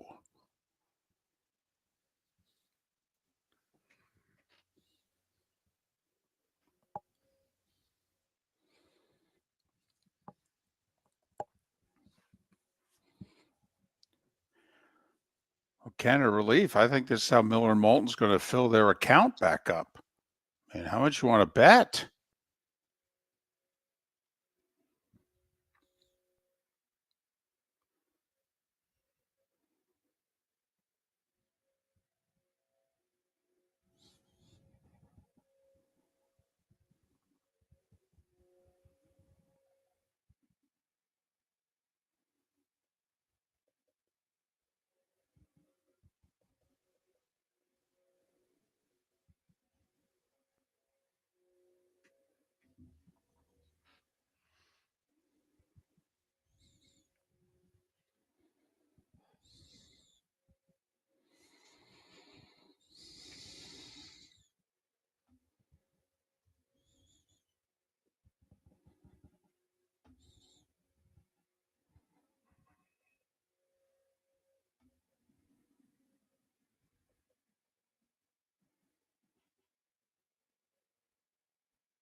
Welcome back to Miller and Moulton. Text the guys what's in your mind at 21,000. That's 21000. And now, here's David Moulton. 22 minutes till the top of the hour. Pat Kerwin, Kurt Becker talking the Preakness on the show tomorrow. I have a bold proposal for Mark and Kurt. I will save it until tomorrow, but that's at the very least who we will have on the show tomorrow. Miller and Moulton, millerandmoulton.com, Miller_Moulton on X. It's that time again, nearing the end, but not quite there yet. Here's Mark Miller with Today Was the Day When. Today was a day when, brought to you by Game Day Men's Health, locations in Bonita Springs and Naples. Call today, 239-427-3441. That's 239-427-3441, or visit them online, GameDayMen'sHealth.com. That's easy enough. Mention Miller and Moulton. Get 10% off your service from the good folks at Game Day Men's Health. We start today in 1800. President John Adams orders the federal government to pack up and leave Philadelphia and set up shop in the new nation's capital, Washington, D.C. No word on whether Mayflower Movers was available, and they conducted the move in the middle of the night. I will say, though, did you see how long it took them? I mean, obviously, it's, what did you say again? It was 1800, right? Governments were just a touch smaller then. But apparently, we got up and moved. And remember, we didn't move as fast then as we do now. But we moved the entire federal government from Philly to D.C. and set up shop in 4 weeks. That's pretty impressive. I agree. And apparently they had a deadline. I guess it was like today in 1800. And John Adams said, we're changing the capital. In a month, it's going to be D.C. So we need to all be set up and working there. So they had till June 15th. And I guess they got it done 4 days early. 1862, the first baseball enclosure opens at Union Grounds in Brooklyn. Ty Cobb was suspended today in 1912 for rushing a heckler at a New York Highlander game. I love the amount of old-time players. You know, I mean, the malice at the palace is, you know, regarded as the worst thing, one of the worst things that ever happened between an athlete and a fan. Ted Williams went into the crowd, or he spat at fans in his own ballpark. Yeah. Final at bat, he homered. He didn't come out for the curtain call.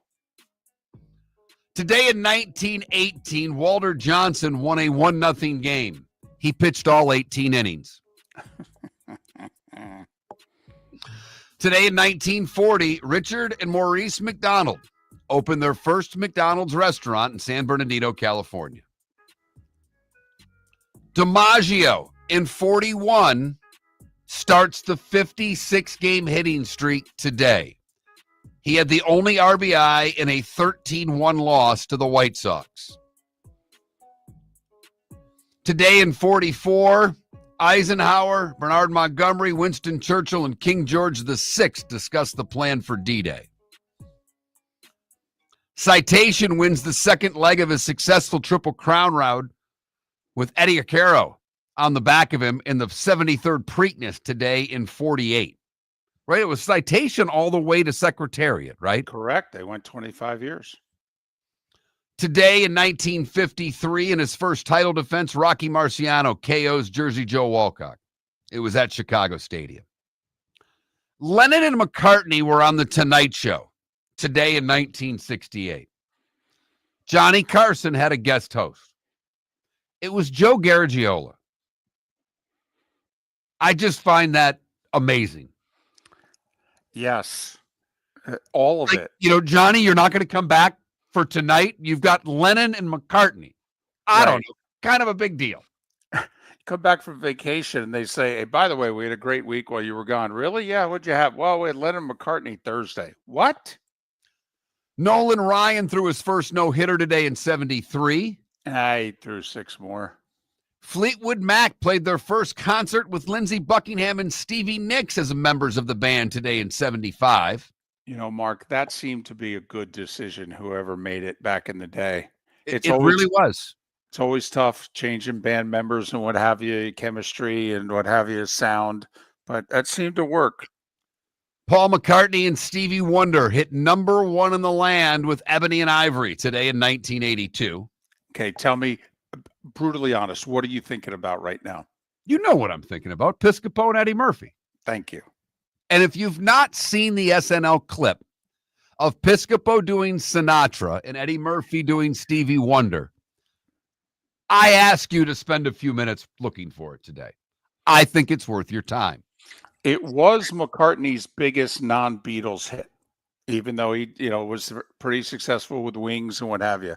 But Ebony and Ivory with Stevie Wonder was his best hit after the Beatles. Run DMC released Raising Hell today in 1986. It was the reworking of Walk This Way, first rap album to go platinum, also the first to crack the top 10, climbing to number 3. It saved Aerosmith and made rap music a little more mainstream. Boy, did it ever save Aerosmith. And then they go on a huge run. Their second and Run DMC made that band's second act what it was. Don't you think their second act was far bigger than their first? And they were one of the super bands of the 70s. Bigger, not better. All right, I said bigger. No, bigger, not better. I'm with you. I mean, Mark, not to embarrass Steven Tyler, but Aerosmith had fallen off the rails so badly. It's the early 80s, and haven't gone to college yet, or maybe I had, but they used to have these peer concerts in New York City. And I went to one, and Aerosmith was the headliner. And Steven Tyler and the band were so wasted. They got booed and bottled off stage in like 25 minutes.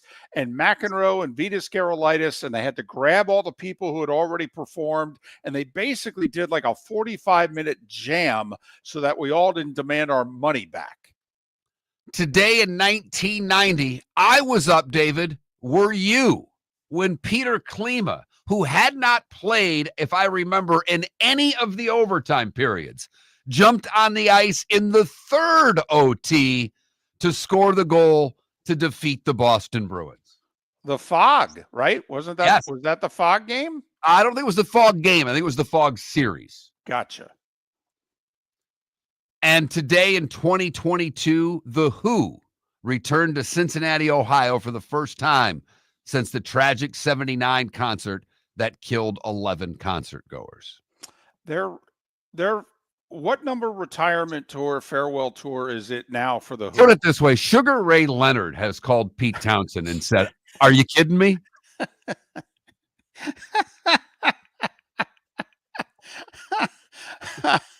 I mean, NFL quarterbacks have said, "Guys, enough already." I love The Who. I absolutely love The Who.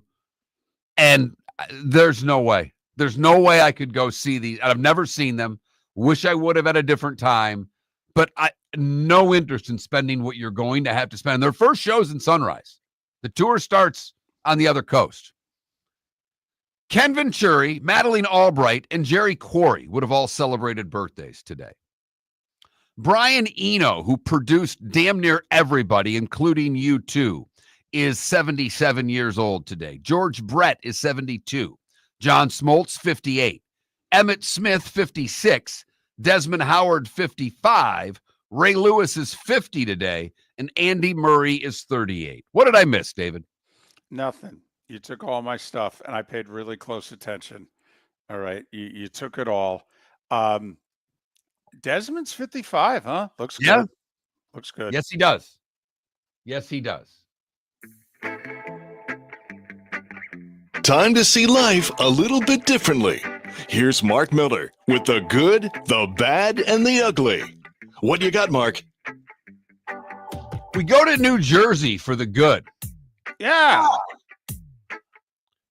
Where the Robinsonville Police Department said on social media, officers responded Saturday afternoon to a report of a dog actively drowning in a backyard pool. Apparently, the owners were unable to get the dog out of the pool, but patrolman James Picca and Michael Sillinger were able to fish the canine out of the water to get Zissou, the dog, out, and the dog will make a full recovery. For the bad, we go to Cape Coral, where I'm going to have a little chat with my buddy, the police chief, David. Uh-oh. Yeah. Cape Coral man was issued a ticket for doing 29 in a 30-mile-an-hour zone. Wait, what? It was a camera ticket given in a school zone. The problem was the lights weren't blinking for it to be a school zone anymore. So he received a ticket for doing 14 miles an hour over the speed limit in a school zone when it wasn't the time that the school zone was activated. And apparently the company that installed the cameras has screwed up, and this is not the first time that it has happened. The cameras run throughout the day, which has led to some confusion with motorists being sent tickets for not speeding. Listen, I'm not a judge, obviously, all right? And my legal expertise is the last Law and Order that I saw, but I've never been a big fan of the whole camera ticket. My feeling is... Well, you run lights like I do. Who would be a fan of it? Well, listen, yellow goes on a very long time, and then there's orange before red. Okay, so, it's... But no, my feeling is the cops got to be behind me, got to be there with the gun, the whole deal. Okay, no. We're not doing the camera thing. No way. Obviously, he was not ticketed the money and won his case. Finally, the ugly, we go to North Fort Myers, where Hung Trin did not like the fact that livestock had jumped the fence into his yard. Okay. This jackass took matters into his own hands. A 2-year-old calf had made its way onto his neighbor's off of the ranch onto the neighbor's property. So Hung Trin grabbed his .22 and the 54-year-old man shot the cow 5 times. Damn. The cow had to be euthanized because of the injuries. He was arrested and is facing charges of animal cruelty and grand theft of a commercial farm animal. And that, David, is the good, the bad, and the ugly on today, Thursday, May the 15th, here on Miller and Moulton. All right, we don't have Who a ton shoots of sports. a cow? I know. I mean, tip one, yes, but shoot it? Come on now. NBA playoffs tonight. Can Denver force a game 7? The Nuggets are getting 4.5 at home. OKC in Denver. If OKC wins, they'll face the Timberwolves in the conference final. 8:30 ESPN, by the way, so could be done around 11. Hockey, we got a doubleheader. Can Washington stay alive at home down 3-1 against Carolina? And can Winnipeg down 3-1 stay alive at home against Dallas? TNT with the hockey tonight, 7 o'clock and 9:30, which means 7:15 and 10 to 10. Only 6 baseball games today, 4 of them in the afternoon. One of them's the Rays and Jays at 3. But can the Twins make it 11 in a row? Do they sweep the Orioles? Man, this would be bad for Baltimore. You talked about changes coming in Baltimore. If they lose this game, David, there may be changes coming sooner than later. I think the doubleheader sweep is going to lead to changes before Memorial Day. White Sox go for the sweep in Cincinnati against the Reds. They're Ouch. 4-1 since Pope Leo.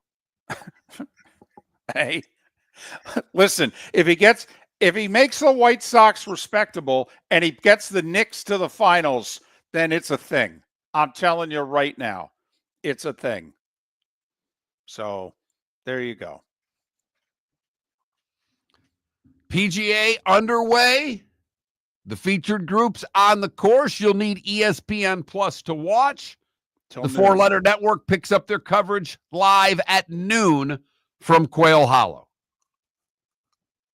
Noon to 7, but basically you don't sign off the air till the last golfer's done, usually. Although, especially since ESPN's got the NBA at 8:30. I mean, I know they say noon to 7, but basically it's noon to 8. Tommy Fleetwood, 3 under through 6, tied for the lead at the moment.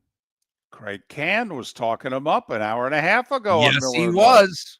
Yes, he was.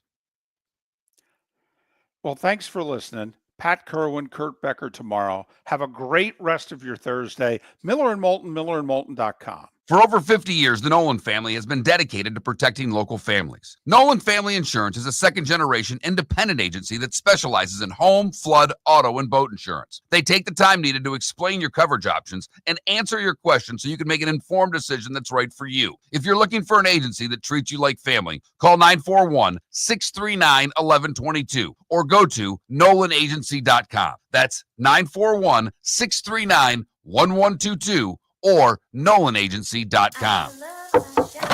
Honey, you want to come out? I haven't seen you since Glass Doctor installed our custom shower enclosure. No thanks. Well, you can't keep eating breakfast in the shower, and laminating your magazines is getting expensive. You remember we have guests coming over tonight, right? Oh, I'm sure they'd love to see the shower. It's our neighbors, and I highly doubt they want to be hanging out in our bathroom. The shower is so good, you'll never want to leave. Visit glassdoctor.com today and schedule an appointment online. American Paint Supplies, for nearly 30 years, is your one-stop shop for all your coating needs. If you are a designer, a contractor, a professional painter, or a weekend warrior, American Paint Supplies is the place where experts go to get expert solutions. At 6100 Shirley Street in Naples off of Pine Ridge, American Paint Supplies delivers the best solutions with the best products with the best support. Meet Gene and his team today at American Paint Supplies. Call 239-566-2700. That's 566-2700 or online at AmericanPaintSupplies.net. Summer approaching, time to take care of your own house. So stop into the Floor Meisters and see their huge